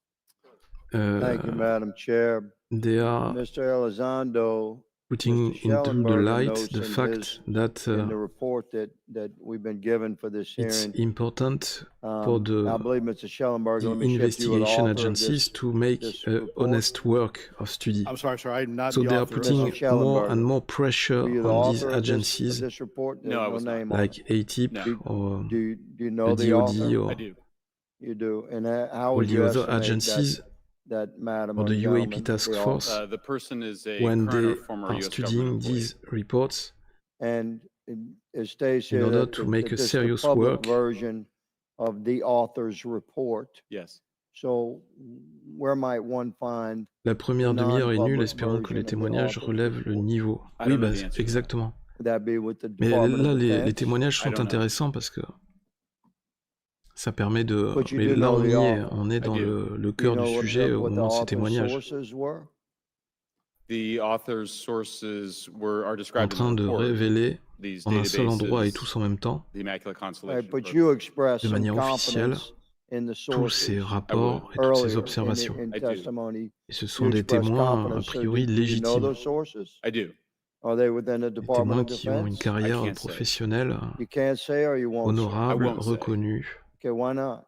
Because Et I même un protect my ex-amiral. sources, and I think the But you're reason. not naming them. It's a big department, but many of us on my side of the aisle Mais would c'est say clair it's que la far too première big. demi-heure So you're était talking about the ennuyeuse à souhait Department of avec Defense, sources toutes from within the Department of les Defense? salutations, les remerciements. et tout ça. I'm not willing to reduce the Okay. potential universe of where my sources might be. Okay, moving on. In this report, Mr. Elizondo, for reference, several types of allegedly alien craft or possibly alien craft or unknown aerial phenomena, what we used to call UFOs, are described. Spheres and orbs,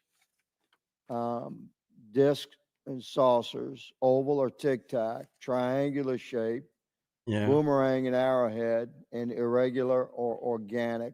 Mr. Yeah. Elizondo, does that summarize to you the types of craft that we're discussing today? Sir, that is a general morphology, historically speaking, of many Okay, UAP. so those descriptions are very different craft. Is it your assessment that they would come of different origins? It's possible, but it's also could be in sense a matter of utility. And let me just state for the record, I never read the report that or the article that Mr. Schellenberger put out. The reason That's a is good point. We're just Il referencing est it remis Yes, sur la for table qu'il y a descriptive différentes purposes for the formes American d'OVNI. people. Et sa question, Mr. c'est, vu qu'il y a Schellenberger, différentes formes d'OVNI, est-ce que vous pensez in que this ces report, différentes it's formes, striking to me ça veut that dire qu'il y aurait différentes origines pour tous ces OVNI? regarding the Donc, ce qui descriptions pourrait of suggérer différentes civilisations. experiences with these various craft. Several of them include biological effects and several do not. Are you familiar with what I'm talking about? Yes. Okay, so spheres and orbs, triangular craft, and irregular or organic craft include some descriptions of biological The effects, transcription is not including very feelings of accurate unease, sometimes. electronic device malfunctions, long-term psychological effects such as anxiety or insomnia have been noted, feeling of being watched, a shared awareness with the triangle craft, and under the irregular and organic craft, biological effects include physical sensations of warmth or cold and unexplained smells and psychological distress. So Il parle de these are différents very effets specific constatés au contact de ces descriptions objets. of the reactions of human beings, which allegedly have been noted from a study here, a report. All of those experiences would have been described by the sources that the author used. I'm not sure I understand. your question. This is a very broad description of biological effects, and it's striking to me that they are present with relation to some types of craft, but Right. absent in others. This would require a great deal of research and study. Can you explain that? My understanding is that this is, the database is very large. It includes both the images, the videos, the still images, as well as the human intelligence, the reports, the raw data from individuals having these experiences. So in answer to your question, yeah, I mean, I think we're looking at a very large amount of data collected over many decades. And that data is held by the Department of Defense?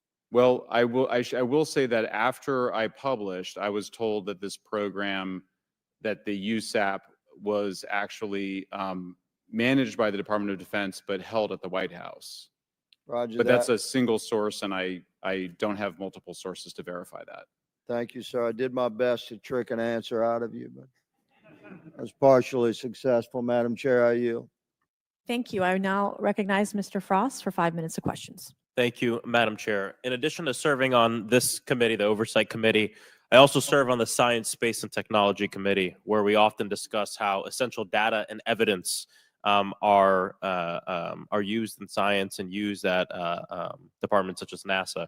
During a hearing, NASA Administrator Nelson affirmed the importance of NASA in helping us to understand UAP.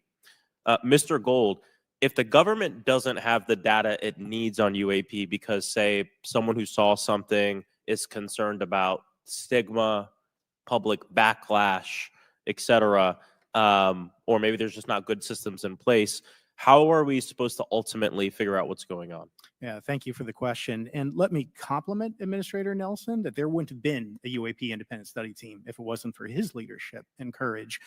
We're talking about data and where we can get data from. As I described, NASA has whole archives of data, much of which I believe will likely have information that will help inform UAP.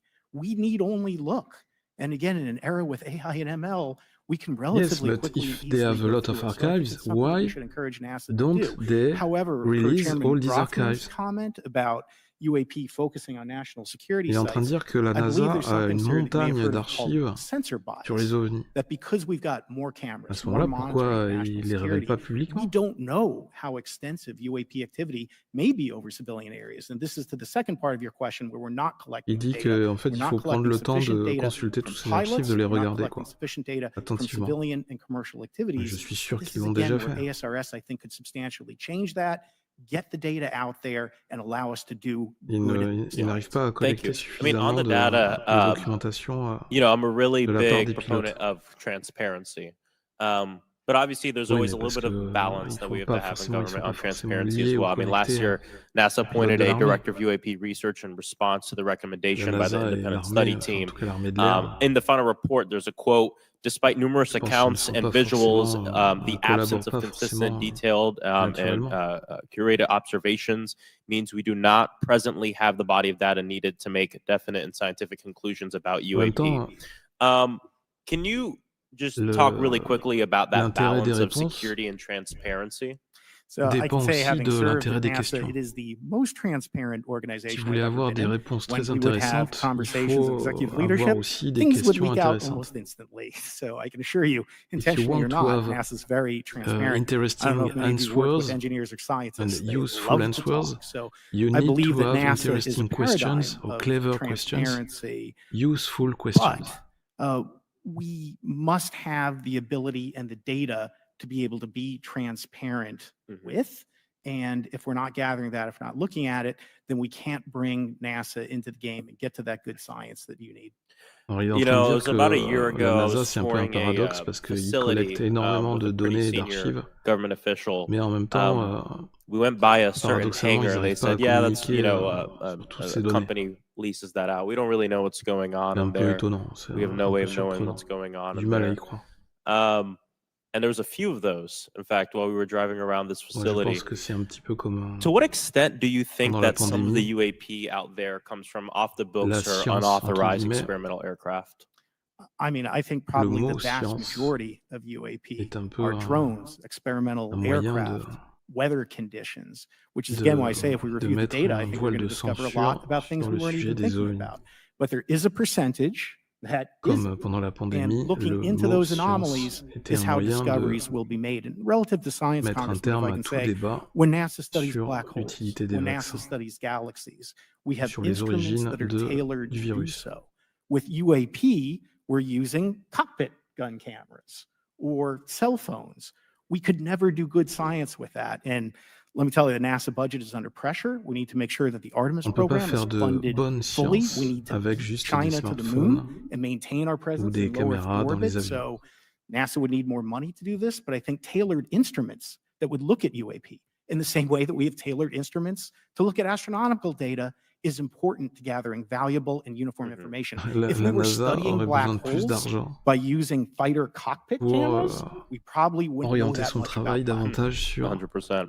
Well, I think it's important that federal le travail leaders dans le take sens the des necessary OVNI. steps to ensure that UAP C'est tellement does not facile pose de threats demander. to the American public as well, and that we have NASA the needs necessary more money. budgets to collect this data so we can actually see what's going on. And I'm fully This is supportive not a of question funding the of Artemis choice or mission. I think it's decision. very important. This Also, is a a question personal of note, money. We the need more pilot money is to a make frat brother of transparency on mine. UAPs He is and all a member of the the Phi Beta archives Sigma they have. fraternity incorporated, and so I would love to see my fraternity make it to the moon. But Redwire is building the cameras for Artemis, so we will take some pictures of your frat brother and get them. There we go. Thank you so much. I yield back. Thank you. I will now recognize Ms. Luna for 5 minutes of questioning.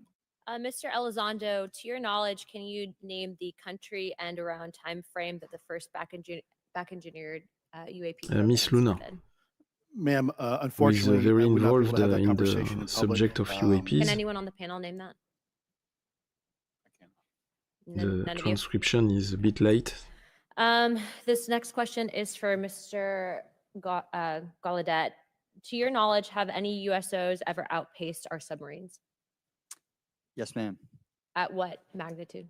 I don't have the exact speed, but again, a witness came to me, a credible former submarine officer who observed it on sonar data. Gallaudet And, confirme à this was nouveau in the 80s in the North Atlantic during a storm. signalement It d'objets outpaced sous-marins his submarine by orders of magnitude. Are qui you ont été aware au of any contact hotspots that currently exist de off our sous-marins shores in nucléaires America? américains Not with sufficiently au large de l'Amérique du Nord. credible data, ma'am. Okay, we've heard reports of there potentially being hotspots, maybe entry and exit En points. plus, Have you je heard of suis any of sûr that? qu'ils les ont, les I données. have not, ma'am, but C'est my juste qu'elles sont colleague here, gardées Mr. Elizondo, does discuss some secrètes USO par activity des that autorités he's militaires ou des observed in autorités certain supérieures. DoD databases. Lui-même Mr. le dit, Elizondo, in il l'a regards dit au début to de these la conférence. aircraft being piloted by whatever they might be, non-human Il avait reçu un biologics, mail are you de supérieurs hiérarchiques, notamment des agree that amirals it's 2 étoiles, likely 3 that they are étoiles. being piloted by some disant qu'il fallait mind-body mettre en place des mesures contre ces Ma'am, I think menaces it is safe qu'étaient les to ovnis ou les presume OSNI. here that they are being intelligently controlled because some Malheureusement, cases seem to cet anticipate email a été our supprimé, il a maneuvers, été and in other détruit. cases, they seem to, I came across an email where the word stalked was used in a very secure email between Navy officers discussing their ships being pursued by a UAP. In our previous panel, we had Grush, and he had testified to say that some of these were interdimensional beings. Can you speak on that at all? Ma'am, I'm not qualified, certainly as a scientist or otherwise, to speculate points of origin. I looked at everything from a scientific perspective. So if you look at, for example, instantaneous acceleration, which was one of the observables of the program that I belong to, ATIP, the human body can withstand about 9 G forces for a short period of time before you suffer negative biological consequences, blackouts and ultimately redouts and even death. Comparison, our best Donc là, on technology, parle the des F-16, which is one of capacités its older platform, incroyables but one of our most highly d'accélération de maneuverable ces objets aircraft, manned aircraft, qui made ne by seraient General pas Dynamics, can supportables perform about humainement 17 or ou 18 G biologiquement. forces before you start having structural failure, meaning that Bob the Lazar airframe begins avait to une disintegrate explication while you're pour ça. flying. Il disait que The vehicles we're talking les about occupants are de ces performing objets n'étaient pas soumis à la gravité, ce qui in leur excess of permettait de 1,000, supporter 2,000, 3,000 Gs. ces grandes So are accélérations. you, I guess, would it be safe to infer that they're living craft? I'm not prepared at this point to state for the record is something alive or not, It would because be even that definition interesting is hard. There was a time in science we at one thought moment that or life in a next required in a oxygen, and we now future know that's not true. There UFO are hearing anaerobic bacteria that thrive in to oxygen study environments that the have black case or oxygen. the testimony And so also of same with photosynthesis. When I was made by in college, I Bob was told Lazar. everything is derived from photosynthesis as a form of energy. In reality, that's not true. There are things that live off of chemosynthesis. So we're constantly having to reevaluate our understanding of what the definition of life is. Do any of you ever come across reports from people that claim to She have seems tired. firsthand experiences with these entities, whatever they She might seems be, or these bored. aircraft, and then as a result, whether or not they're religious, find that these things will automatically disappear? Anyone, and this is open to any of you on the panel. So just real quick, because I'm running out of time. Lou? Ma'am, I've always been a nuts and bolts kind of guy. When I was at ATIP, I was focusing more on the performance characteristics and less on the potential occupants. Okay, the reason I ask is because it seems like, just based on our conversations, that we've had people that say that there are good and bad of whatever these things are. And so my concern from a national security perspective is A, that true? B, are you guys hearing reports of that? And C, I think moving forward in regards to technology, Mr. Gold, if you can answer this real quickly, some of Il y these aurait aircraft, des it seems bons, that they are enfin des operating objets ou des energy that we extraterrestres don't currently bienveillants have. et des But just malveillants. yes or no, in your opinion, if Elle we were demande la able to obtain confirmation. that, would that impact humanity for the better or negative? Ou ce qu'ils en pensent. Would certainly save us some money on funding on Artemis. Definitely. And this is a national security issue, that if there is such technology out there, we're not the only country that might have access to it. C'est We une don't want to question de be on the sécurité wrong end nationale. of technological surprise. Okay. Thank you guys for your time. All right, thank you. I will now recognize Mr. Garcia for 5 minutes. Thank you, and I apologize for stepping out. My Chaque governor is here upstairs, so I'm politique trying to get in a between vraiment un meetings, so temps I apologize limité for pour that. intervenir et poser ses questions. I want to just start by just asking everyone on the Mr. panel, the Garcia. witnesses, and I had a chance to read all the testimony before, but just to set the agenda, just if we can go down real briefly, do you believe, just for the record, that the federal government, any part of the federal government, is knowingly concealing evidence about UAPs from the public? Yes, sir. 100%. Yes. Yes. Thank you. I also want to just go down the line. I know many of you have already said this, but I just, for the record again, just briefly, what do you believe UAPs could be or are?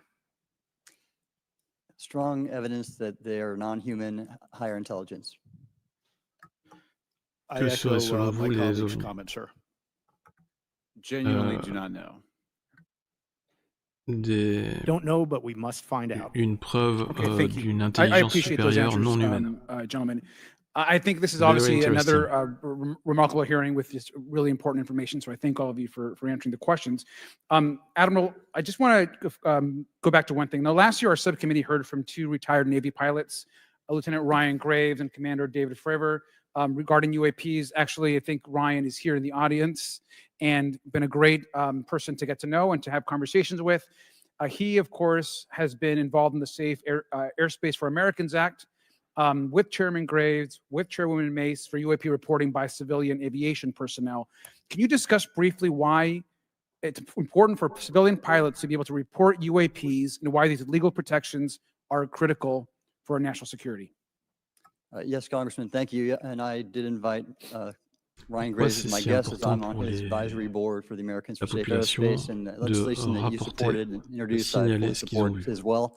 And I think it's important that more civilian pilots, commercial pilots report so we can better understand and learn and do research on UAP, as well as remove the stigma so more C'est important que citizens les report on what personnes they observe. rapportent le plus souvent And possible, also, it'll only contribute parce to que ça aviation aide safety when we have a pour better understanding of comprendre where these UAP l'origine are, how they de ces operate, phénomènes, de and ces at what objets. frequency and what capability Ça level. aide So à it's faire important for avancer aviation le travail safety, and it'll be d'étude important for moving science et and research forward. d'observation Thank you, de sir. And ces I just want to phénomènes. just reiterate to my colleagues, I mean, this is a very bipartisan piece of legislation, and we just got to continue to get this through the Congress. And it's incredibly important that civilian pilots have the opportunity to safely report Il est the très important UAPs that they're que seeing or même les encountering in pilotes the air. civils And I aient can't la express possibilité how de critical this rapporter plus piece facilement of what I ce believe qu'ils is ont a vu dans le ciel. larger collection of evidence and facts actually happened. We've Et been c'est vrai approached qu'il y by a beaucoup de pilots. pilotes I've de talked ligne to folks commerciale that have been engaged qui with our office observent and others, régulièrement and des there is ovnis. still On an voit souvent des enormous vidéos sur les stigma. réseaux. And essentially, we don't have a system where folks are feeling free to be able to report what they're seeing. And so I just want to reiterate that that advocacy. Mr. Gold, in your testimony, you discuss NASA's aviation safety reporting system, a confidential, non-punitive reporting mechanism. In the Safe Airspace for Americans Act, we explicitly allow for civilian reporting, of course, of UAPs. Can you explain why the NASA task force recommended the use of the aviation safety reporting system? The aviation safety reporting system is an existing system that is trusted, that has taken hundreds of thousands, now millions of cases. And again, recognizing budgetary constraints, this seemed like the Là, on perfect way revient to be able to sur gain more data.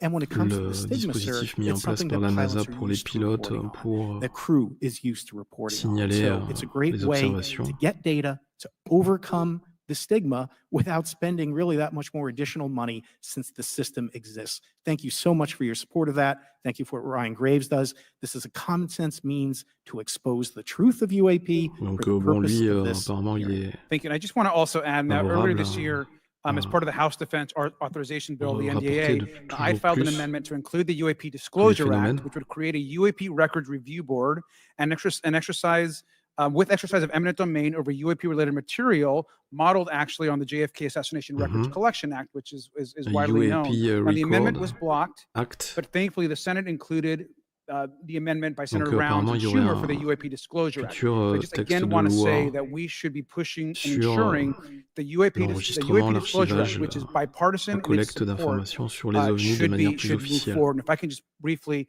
Le also, UAP particularly Disclosure Act, Admiral, can you just briefly, as we close my time, explain why projet de the loi UAP pour Disclosure Act would be critical for us favoriser and our la national security? divulgation ou la Thank you, transparence Congressman. Yes, I de toutes believe ces the archives. UAP Disclosure Act is important for national security, as well as advancing potential socio-economic benefits resulting from UAP research, as well as public safety, as we referred to previously regarding aviation.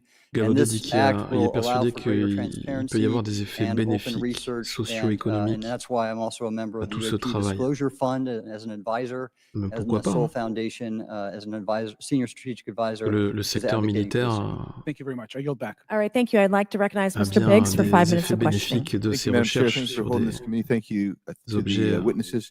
secrètement Admiral, collectés. the video that is called the Go Fast video, the email that you've talked about being deleted. I just want to briefly cover this. You said that the email, the author was asking whether any of the recipients were aware of the classified technology demonstrations that it could explain the objects that were observed. And then you said the email disappears. Then you guys have a series of meetings. The commander of fleet forces and his operations officer never discussed the incident again. Is that right? Is that accurate? That's accurate, sir. And even during weekly meetings, it was never discussed again. My question for you is, you were in those meetings. Did you personally hear that nothing was going on about that? Yes, sir. I was in those meetings. And Did you make inquiries about that? no, I did not, sir, because I inferred, since I had been read into other special access programs, that this UAP video was part of one that I was not read into, or any of the recipients, or the author of the email, and that an intelligence agency basically pulled it back and instructed the author of the email, hey, this is, you just conducted what they call spillage into a lower classification level. And when that's done, the procedures are basically to remove All any these of the communication. informations are so compartmented in different sections, in different you services, said in your report and your testimony today that it's finally very the easy government work on the to UAP subject still remains classified. Excessive hide secrecies or led to to, grave misdeeds against loyal civil servants, military personnel, and the public. yes, to All to hide hide the all fact these that we are not informations, alone in or the to cosmos. make Fair? some censorship, All right, and all of you, and to mute Mr. Schellenberger, the by the way, I've read witnesses, several of your books, Mr. or Schellenberger. the people who Excellent want stuff. to What I would say too is dig you were asked this about the information, veracity to dig of the author of this report. You comfortable with the veracity? Yes. Okay. And then, and I'll get to you in a second, Mr. Gold. We'll talk about Kuhnian and Lakatoshian scientific advancement and how we're obviating that through these processes. But we'll get to that in a sec, because what I want to really get to is the ultimate question it really becomes this. For what purpose is the federal government overclassifying, because that's what they're doing, they're overclassifying, and forbidding the public for getting access to this? And if you know, Pourquoi if you have an le gouvernement explanation, fédéral I'm curious because bloquerait I l'accès know what aux I've been à ces told. I just informations. want to know from your perspective, why do they overclassify? Mr. Elizondo, you look like you're finger on the button, ready to go. Yes, sir. Forgive me. I think there's several reasons. I think at the time when this reality pense qu'il became y a evident to the plusieurs U.S. raisons. government, we were in the middle of the Cold War with then Soviet Union, and we did not want to tip our hands D'abord, to what our premièrement, à knowledge cause de la base guerre was froide, on this topic. We did not want to broadcast that historiquement. to. The Cold War's long over. It is, sir. It is, sir. Oui, mais There's la guerre also froide then est the terminée philosophical aujourd'hui. argument that the Department of Defense and the intelligence community is solution oriented. And when you don't have answers, it's a really tough spot to be in. It's easier to be quiet and suppressed than if you Le don't problème, have c'est the que answer. Indeed, il sir. In n'a fact, pas there's de a very réponse real claire. example when we built the U-2 spy plane and flew it over then Russia, and we're taking reconnaissance. And when we first started flying the aircraft, it flew so high and so fast, we thought they weren't tracking us. In reality, they were tracking every flight. It Yeah. wasn't until the Russians could develop the SA-2 surface-to-air missile and successfully shoot And them down. I would suggest to you also, along with Lakatos and Kuhn, you also have a problem with Kenneth Arrow's path dependence or increasing returns. That's one reason why they won't disclose it. It's too painful to admit. But I just want to read a couple of things from Mr. Schellenberger's, what he gave Il to dit us que, en today, fait, because I think this is c'est une interesting question stuff. de personnes. And I just want to Et s'ils convey ont this to you. décidé On de ne pas USG révéler networks, there exists ces infrared informations, footage ils ne le of feront pas. and imagery of a grouping of vessels engaged in SIGINT and mass collection at night in a specific area of the Pacific Ocean. This footage, which was in close proximity to the vessels, a large equilateral triangle UAP suddenly appears directly over the ships. These three bright points are seen at each bottom corner of the UAP, which is observed to slowly rotate on its horizontal axis. And he goes on to describe that. And I just want to read one more, and I'm doing this because I think it's interesting. This stuff is interesting as anything. So let's get this one here, right here. While Nearly performing a 2 routine hours. airspace surveillance and control mission in the Eastern Air Defense Sector, an F-22 fighter observed multiple UAP contacts at mission Maybe it altitude. will be time Moving to to intercept go the home. F-22 pilot noted multiple metallic orbs slightly smaller than a sedan hovering in place. Upon vectoring towards the UAPs, a smaller formation of the metallic orbs accelerated at rapid speed towards the F-22, which was unable to establish radar locks on the presumed hostile UAPs. The F-22 broke trajectory and attempted to evade, but was intercepted and boxed in by approximately 3 to 6 UAPs. And then I'll leave that there, but because I just have no more time left. Well, she's not looking. So let's just get into let's get into part of this. I thought I would be saved by the bell. No. Let's talk about Kuhnian, Lakatoshian type of scientific development. And the problem that we have here is you have institutional blockage of what would be normal development of scientific ideas. And if you want to Un expand that, blocage Mr. Holt, We're institutionnel. over time, so be very fast, please. I'll just That's say I'm a recovering attorney, so please take the it easy same on the problem as science. the But bureaucracy all breakthroughs have problem been heretical at first, that Donald and Trump that's the challenge that we wants face, particularly with something as extraordinary to as remove, this, which is why to gathering the solve. data is so important. And I'll just end by saying, by the way, the overclassification of material is in no way limited to UAP. That is occurring throughout the government, as well as the inability to get people classifications in a timely and efficient manner, and then to have those classifications be broad enough to be useful. So this is a larger issue that I hope that Congress will look. Thank you. Thank you, Mr. Biggs. I've been generous. All right, Mr. Burleson, I'll recognize you for 5 minutes of questions, please. Thank you, Madam Chair. Mr. Elizondo, does any branch of the United States government or defense contractors possess technology? Sir, there's documentation that I believe was submitted for the record that was released, that's approved for release by the U.S. Pentagon, by the Department of Defense Office of Pre-Publication Security Review.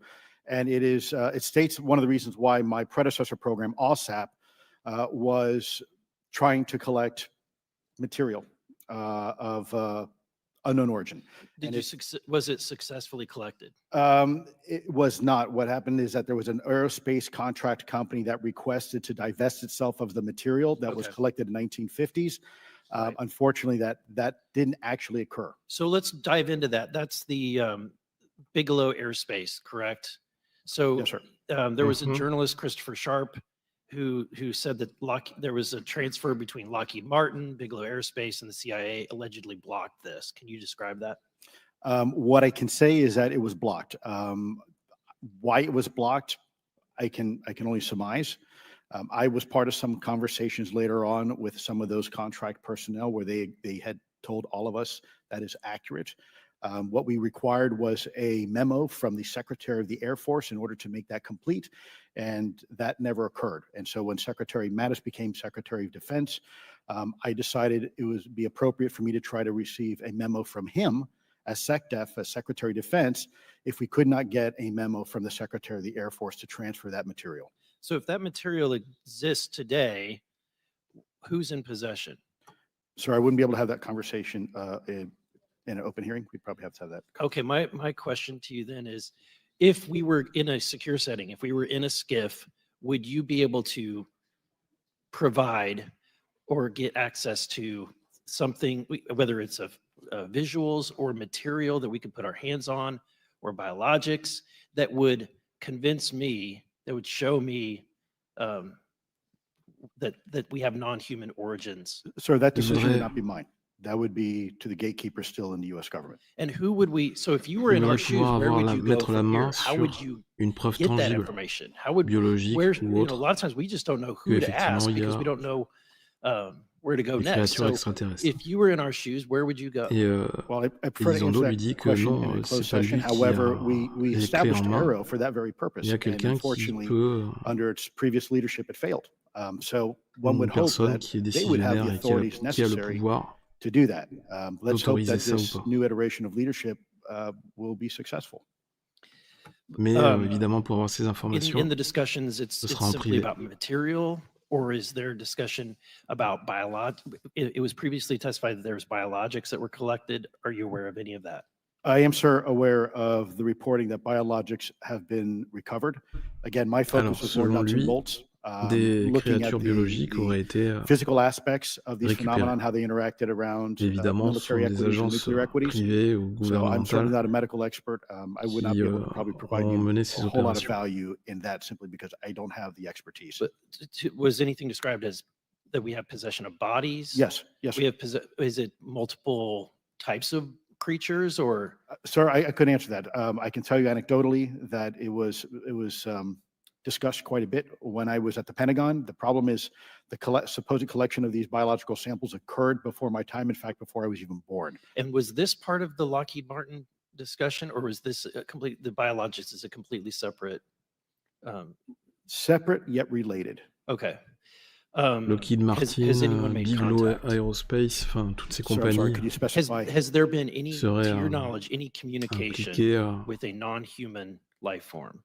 dans So l'étude the term de communication tous is a bit of a ces trick word objets et because de ces there's verbal communication éléments like we're having now. biologiques. The problem is you also have nonverbal communication. And so I would say Et lui a eu des definitively yes, discussions but from a avec nonverbal meaning, when a des Russian personnes de haut reconnaissance rang ou des aircraft personnes comes avec into des U.S. accès airspace, spéciaux we scramble two F-22s, qui lui ont we are certainly rapporté communicating intent and capability. l'existence de tous ces I éléments. think the same goes with this. We have these things that are being observed over controlled U.S. airspace, and they're not really doing a good job hiding themselves. They're making it pretty obvious they have the ability to even interfere with our nuclear equities and our nuclear readiness. Is the United States government or in our contractors, are they pulling technology from this? Or they're reverse engineering this? Sir, as I previously stated, and please forgive me, I am not authorized to discuss specifics about crash retrievals. I signed documentation with the U.S. government. What I can say was, after a very thorough review process by the It would be Pentagon, necessary what I that wrote about, the new and that was my president limit, unfortunately, that I was given. Thank you. Yes, sir. Thank you. I would break like to recognize breaks Mr. Timmons for 5 minutes of questioning. these Thank you, Madam Chair. contracts, Mr. these Elizondo, documents you that just he said signed something interesting. You in said they order don't seem to be to hiding. They don't seem to be hiding. to The UAP free sightings are becoming his speech increasingly about brash, if you time. will. Yes. And, you know, we've Hello been hearing about these Nocturnal for News. years, but they've generally been isolated and not Je disais, il serait nécessaire, as vraiment, enfin plus que consistent nécessaire, and over critical que military le nouveau installations. président américain, Would you say that's fair? Is this becoming increasingly en fait, often? Is it happening ces more and more? contrats signés Great question, sir. Let me see if I can answer this for you. de discrétion, de Certainly, there seems to confidentialité, be some pour indication that libérer they're la being parole provocative, meaning that they're de in ces some témoins cases literally splitting militaires aircraft formations right down the middle. So afin that's an de air safety pouvoir issue. avoir accès The à toutes question les is informations. is it the Si frequency vraiment increasing? And the on a really des the politiques response ou is it un depends. président Yes, qui it's possible that there is an est un increase in minimum frequency, but honnête it's et also qui veut possible that there's vraiment heightened aller awareness jusqu'à now. la, And faire there's le also travail more pour pervasiveness of aboutir technology à la out there vérité. that's collecting this information and that can record this information. So we're not quite sure yet if it's The actually path an increase to the in truth numbers is of complicated and these it's events, a very or long is it that we have path, better a very equipment now long way. that to record these things and we have a better ability, if you will, to At the moment, I think that analyze these things. they And that's my will next need question. It to break seems that the a laws lot or of to these break sightings occur near military all these installations. Do you think contracts that in order these to get free UAPs speech are from all these intentionally targeting whistleblowers military or these installations, or do you think that we have increased witnesses, these abilities to military monitor witnesses, surrounding the military installations? Sir, in maybe order to both. have access to all the Part of my files. concern is we have something in the Department of Defense If and the they intelligence want community called IPB, initial preparations of the battle if space. they want And we use to equities like finally ISR, get intelligence, surveillance, the whole reconnaissance, truth. other type of equities and And technology Donald Trump said, to prep the battle space. publicly said that And certainly, he you know, if wanted I was to wearing make my national all the security truth. hat, even if there was a 2% chance that there was some sort of hostile intent here, that's 2% higher than we really can accept. And so we must figure out, there's a calculus, capabilities versus intent, in order to identify if something is a national security threat. We've seen some of the capabilities, yet we have no idea in the intent. And so this is why this Yes. discussion is somewhat, I think, C'est important problematic de from a governmental mesurer en perspective, fait because we have no idea. le Mr. ratio Schellenberger, you're entre particularly familiar with the Langley Air Force Base menaces incident a year potentielles ago? et les you apports familiar? bénéfiques Just from what I read. de Just from what you've ces read? Yeah. phénomènes, de ces objets, de I ces would imagine créatures. a large percentage of the American population became aware of that with the Wall Street Journal article. Would you agree with that? Yes. And were you aware of that incident prior to the Wall Street Journal article? No. To the rest of the panel, was the Wall Street Journal article the first time that y'all were made aware of what was essentially an over 2-week UAP frenzy over Langley Air Force Base? Were y'all aware of this prior to the Wall Street Journal article? Anybody? Show of hands. Yes, sir. Dr. Guyette, could you give me how did you become aware of it? A colleague of mine who I referenced previously, Chris Mellon, he wrote an extensive article about this, that there were other incursions of drones over Langley before this, as well as many, many military installations over the last 5 decades. And it's my understanding that there's been an ever increasing in number, and trying to think how to say this, because I wear two different hats. I'm still in the Air Force. I mean, it seems that they're becoming increasingly brash. And the question that we really have to figure out is is it China or is it non-human? And I think that's the biggest question the American people want to know. If it's China, it's scary because they have a lot of technology that we cannot explain. And if it's non-human, that's scary because we don't know the intent. Would you say that's fair?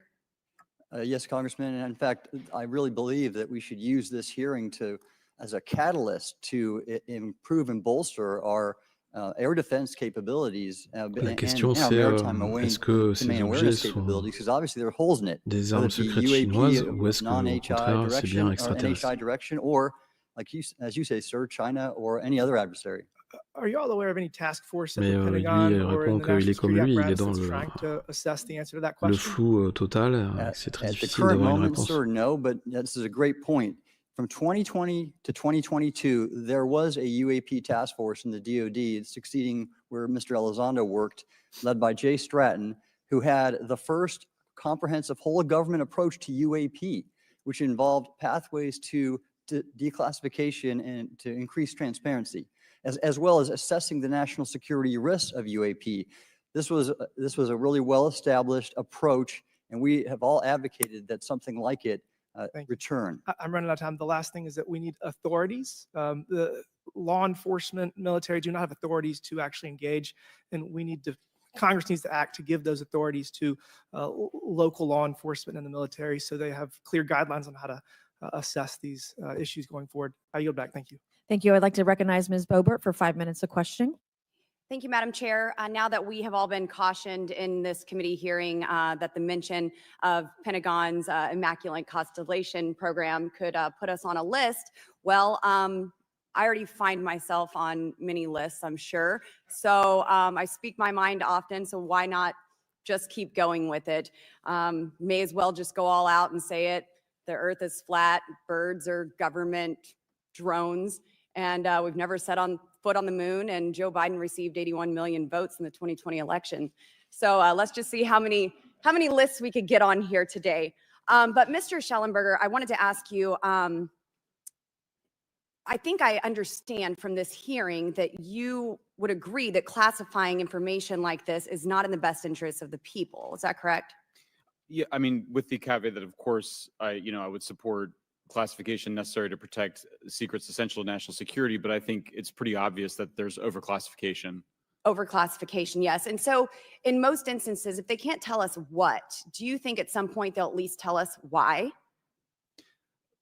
President-elect Trump has repeatedly committed to greater transparency, both on the UAP issue, on JFK files, on COVID origins, and many other things. So I think that we need to make sure that the next administration is held accountable for that. Agreed. And this is for all four of you. Yes or no, please. I have many questions I want to get to.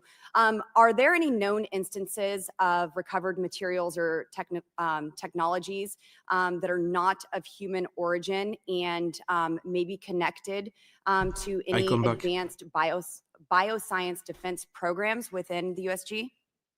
I don't know. I wouldn't be able to answer that, ma'am. I don't know. I don't know. Okay, so there are rumors that have come up to the Hill of a secretive project within the Department of Defense involving the manipulation of human genetics with what is described as non-human genetic material, potentially for the enhancement of human capabilities, hybrids. Are any of you familiar with that? Yes or no? No, ma'am. I am not, ma'am. I'm not. No, ma'am. Okay, I would like to know with Immaculate Constellation, how does this relate to UAP activities, Mr. Schellenberg, in oceanic environments? Are there any instances where the Navy or other maritime forces have encountered UAPs that could not be explained by known technology or natural phenomena?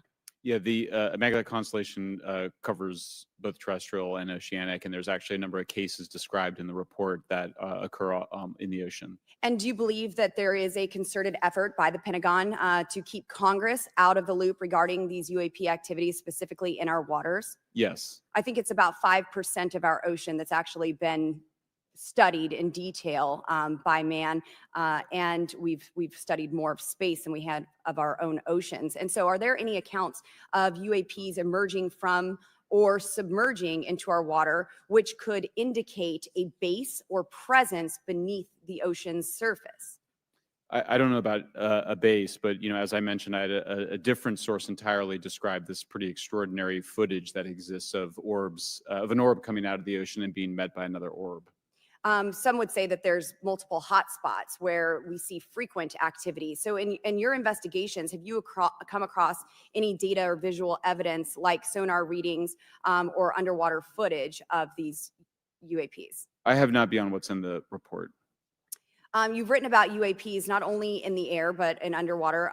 Are there any specifics on what you've learned about the UAP activity in our oceans? Particularly, have you spoken with sources who have provided any evidence or eyewitness accounts of these UAPs interacting with our naval forces or being detected by our underwater surveillance systems? Nothing beyond what's in the report and then the specific case that I mentioned with the orb. So this report says it all. There's no other information that we are aware of regarding the activity within our waters. I have other sources that have told me that have shared a significant amount of information, but they're not comfortable with me sharing it at this point. Okay. Are there any technological capabilities observed in these oceanic UAPs that seem to defy our current understanding of physics or our engineering capabilities? It seems like they all do. Yes, I would agree with that. My time is up, but I do appreciate your bravery, your courage for coming here and speaking today.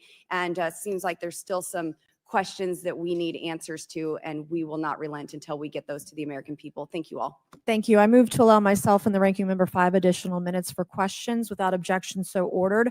Mr. Elizondo, were you read into the Immaculate Constellation program? I would not be authorized to confirm nor deny the existence of any ongoing or past program, especially as it relates to a special access program, either by name or trigraph.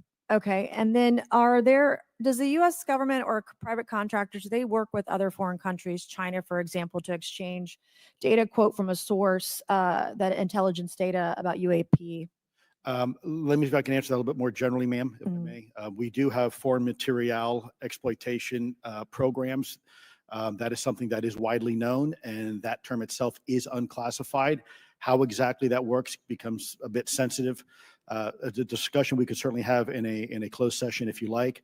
We do work with international partners and allies quite often, not just in military exercises and workups, but in other intelligence efforts as well. In terms of material that's given to private contractors, is certain material given to certain contractors because of their experience? So for example, if it's related to submerged and undersea propulsion, would it go to a general contractor like General Dynamics?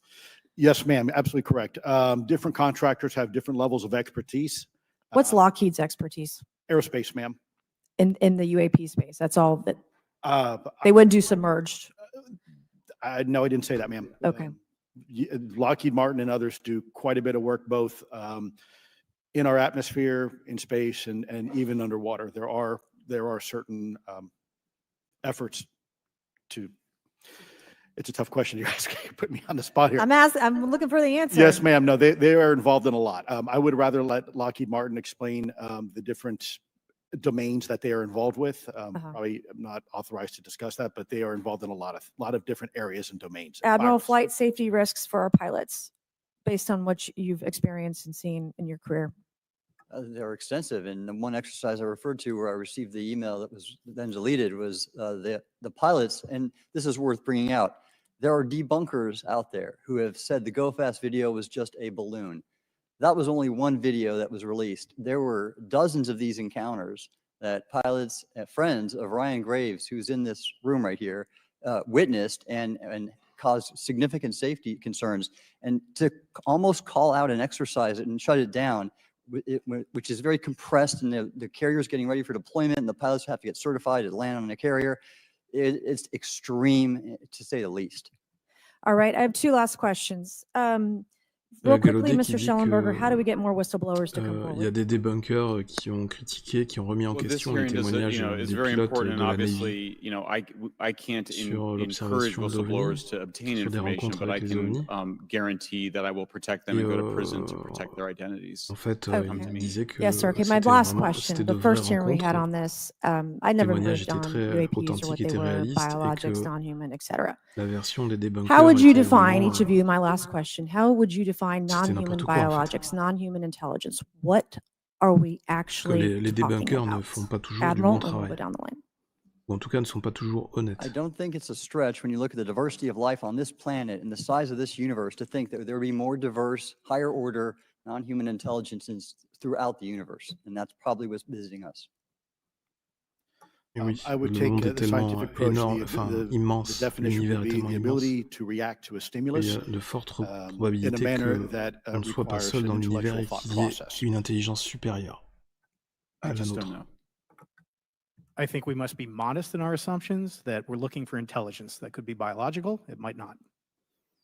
Nous devons rester humbles et Non-biological, but what modestes dans non-biological nos intelligence, what does that hypothèses, dans mean, nos though? études, Artificial et nous intelligence, devons envisager ML, le fait que nous machines. ne soyons We pas seuls dans assume that all l'univers et qu'il y ait intelligence quelque would chose be de like us. supérieur à And nous. every time we look out in the universe, we are humbled relative to what we don't know in terms of the forms of intelligence and what it may Nous devons take. rester I can assure you, I probably can't answer humbles your par rapport question, à ce que but I nous think the ne ultimate savons pas answer ou is ce que going to nous ne surprise us comprenons all. pas. And then Mr. Garcia, do you had a few closing remarks? And I know we're about to hit votes here, so I'll be brief. Just, I want to thank you all for being here. I want to thank Chairwoman Mace especially for holding this important bipartisan hearing. And I want to thank all the committee members that are interested in this topic. I think our commitment to all of Ok, you and all the on folks arrive that à have la contacted us phase and des certainly to remerciements. the advocates and the pilots is that we need to continue investigating UAPs. I think the country owes, les the études, country's les owed enquêtes explanations and to vont ensure that the continuer. safety or national security is always protected. This is a conversation and questioning that must continue. So I'm very grateful to all of you. And I also just want to add, just personally, I think it's really important for me, two things guide my questioning and my observations on UAPs. Is one is we should always be guided by facts, science, and data, and stay serious on those issues. And the second thing is I think that we should not limit our imagination and our thoughts and our curiosity on what UAPs could actually be. And I think those two things for me are really important, and I'm grateful for all of you to be here. So Restez with that, I yield curieux back. Okay, et and we ouvert have Mr. à Ogles d'autres who is possibilités. on the way. He's going to be here any En restant second. Is that correct? Check, and concentré he'll be the sur last, les and faits, the la last member with science et les données. questions that we have today, and then we have votes. So we want to thank you all for being here. I want to thank Mr. Garcia and folks on both sides of the aisle for being here today and being patient. We Ils have a doivent lot aller more voter. questions, and I hope that this will open the door to more hearings in the future. I obviously Ils would auront like to d'autres know questions how dans le much futur. taxpayers are spending Et on évidemment this. d'autres You have the right to auditions know, but also if par we're la spending suite. money on something that doesn't exist, why are we spending the money? And if it doesn't, if it does exist, why are we hiding it from the public? And of course, our national security is a huge issue because if there's technology that could harm us or our allies that are in the hands of our adversaries, we obviously want to stay ahead of that to the best of our ability to ensure that that technology is not in the hands of someone who could use it against us or our allies anywhere in the world. So, Mr. Ogles, you're just in time, babe. I will recognize you for 5 minutes of questioning before we head on out today.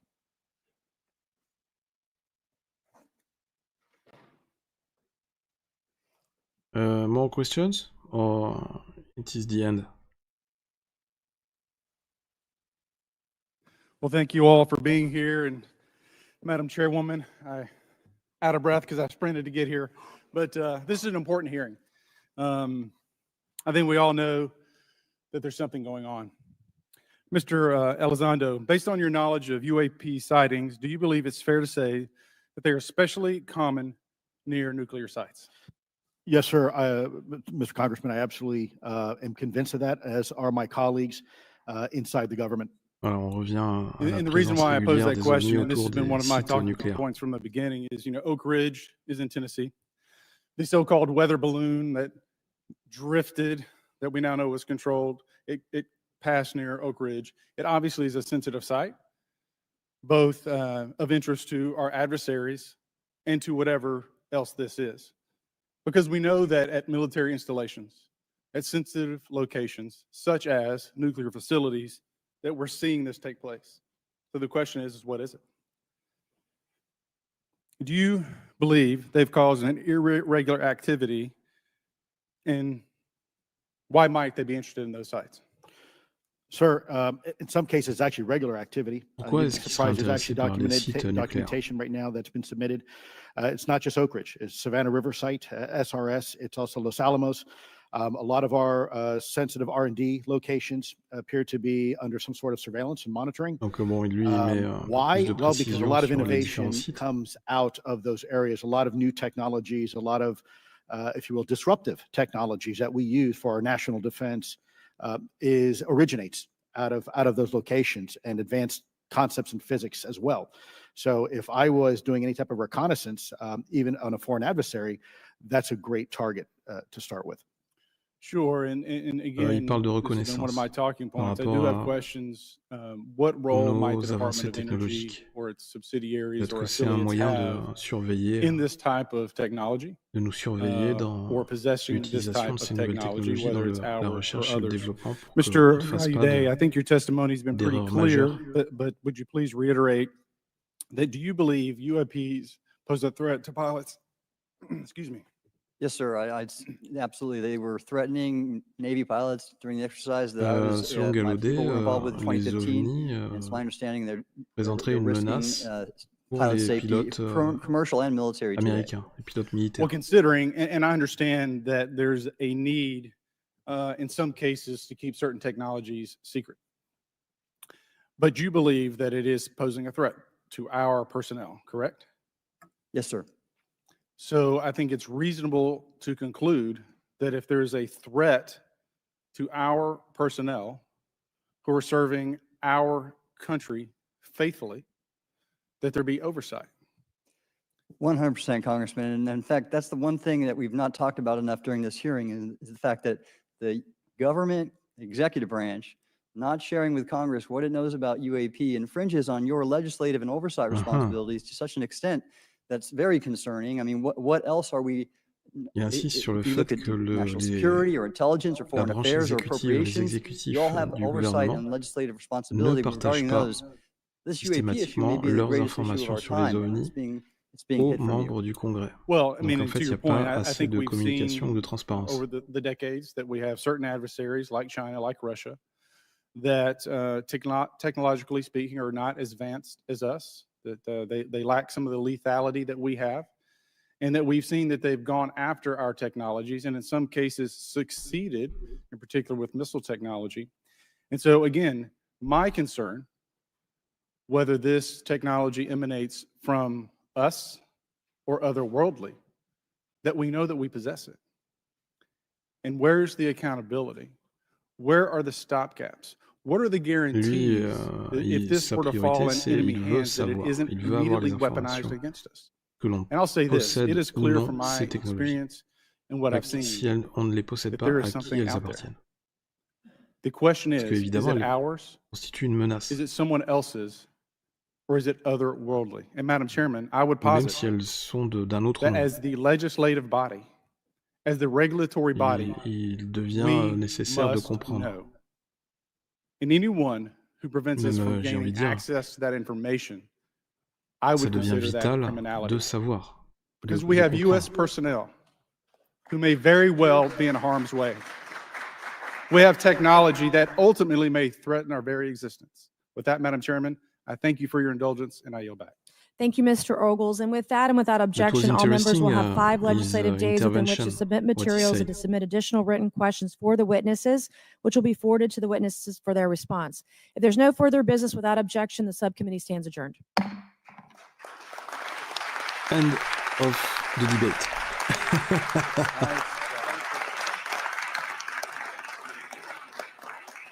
Okay. Can we go? Can we leave? Thank you.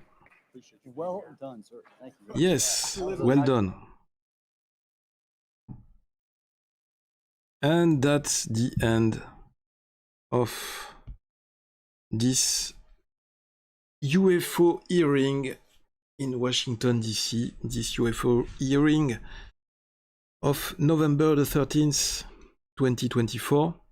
Another historic moment, I would say, because we had the opportunity to gather different military witnesses and also the NASA witness or the NASA representative in order to gather all these witnesses at the same moment, the same time, in the same place, and to make public all their claims and to make it official in front of the representatives of the US Congress, all the people who make the laws and who control the power and the government executives, people who have some influence, who can have some power in order to make more transparency on the subject. I think that this moment was very important, that was necessary in order to make more official all these claims and to make more official this subject, to give it more place in the debate, in the public debate, and to make it more and more legitimate.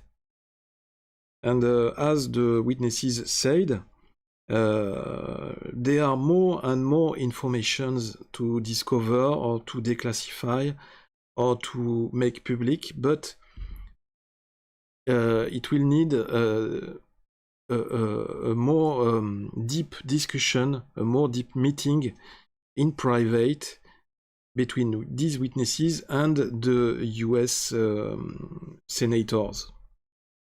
Because there is a question of national security, and some of the witnesses are bound by non-disclosure agreement, and so it's a question of they are a bit threatened by these agreements.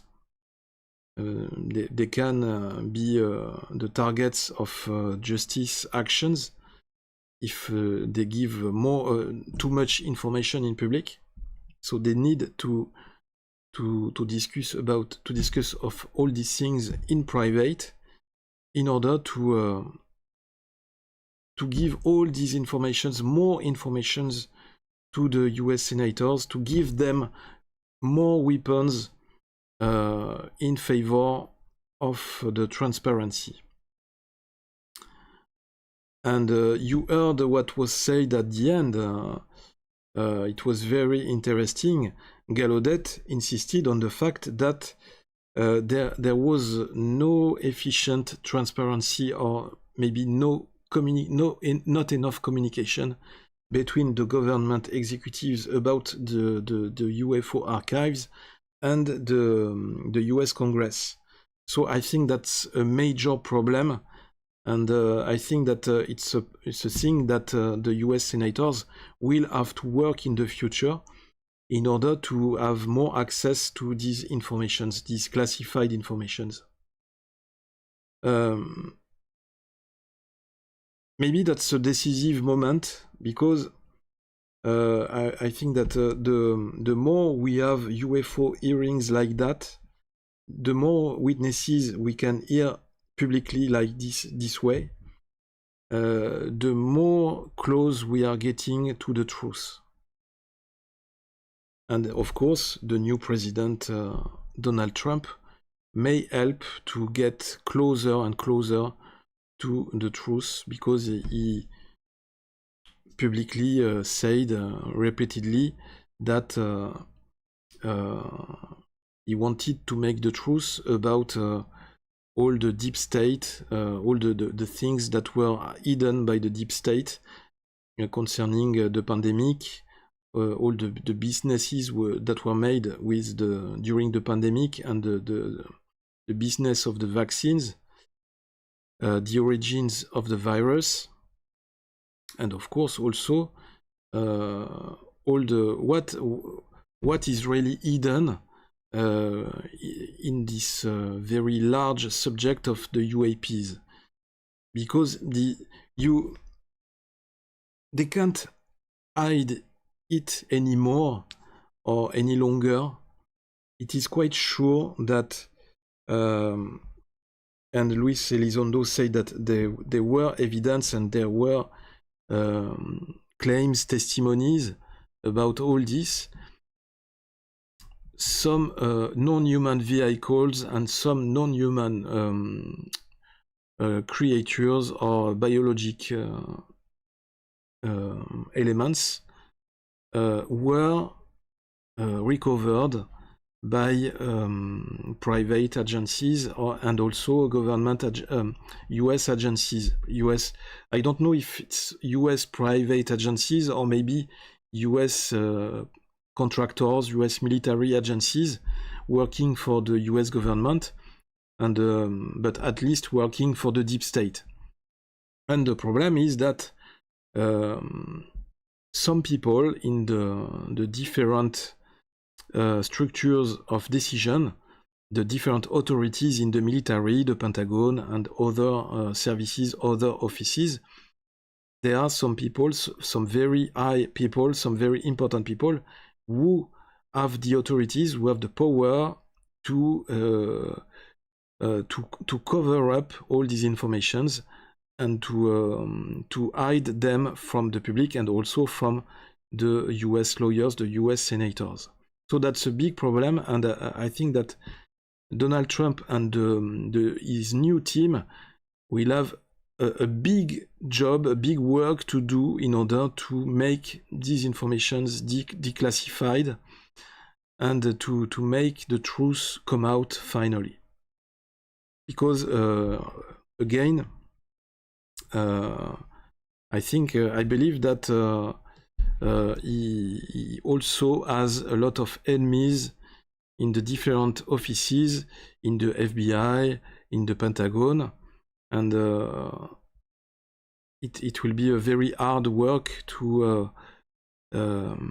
remove all these locks, all these lockers, all these barriers, these limits that are disseminated, that are placed in all these different offices in order to hide the truth. So guys, thank you for watching this live stream.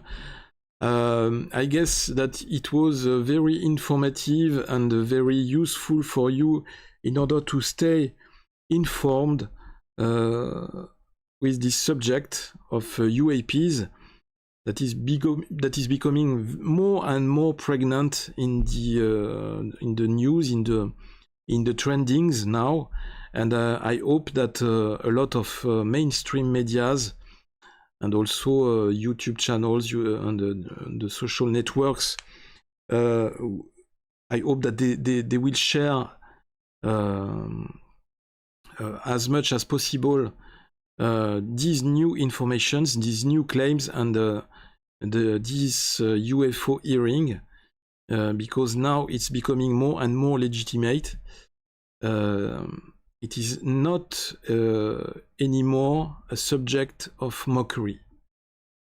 You heard this, the people, these guys want to remove all the stigma that there was for several years now on this subject.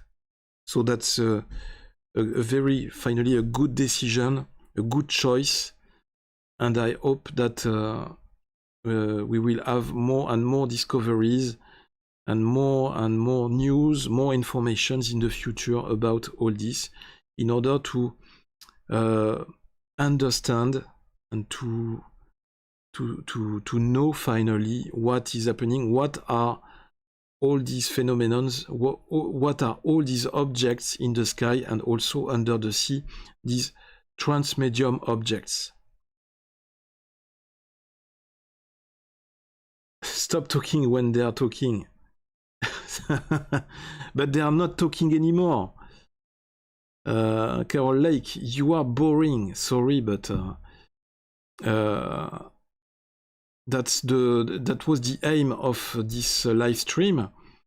I will see in the replay if my voice was covering too much when they were talking, but I have also French viewers, and it was important for me also to deliver to them the information in French. But I think that I didn't stop, I didn't talk too much during the live stream over the voices of the witnesses and the senators. So thank you for being patient and for your understanding, Carol. So guys, thank you for watching again.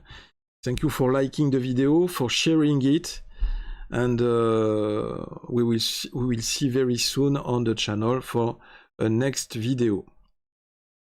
I invite, of course, I invite the newcomers to subscribe to the channel.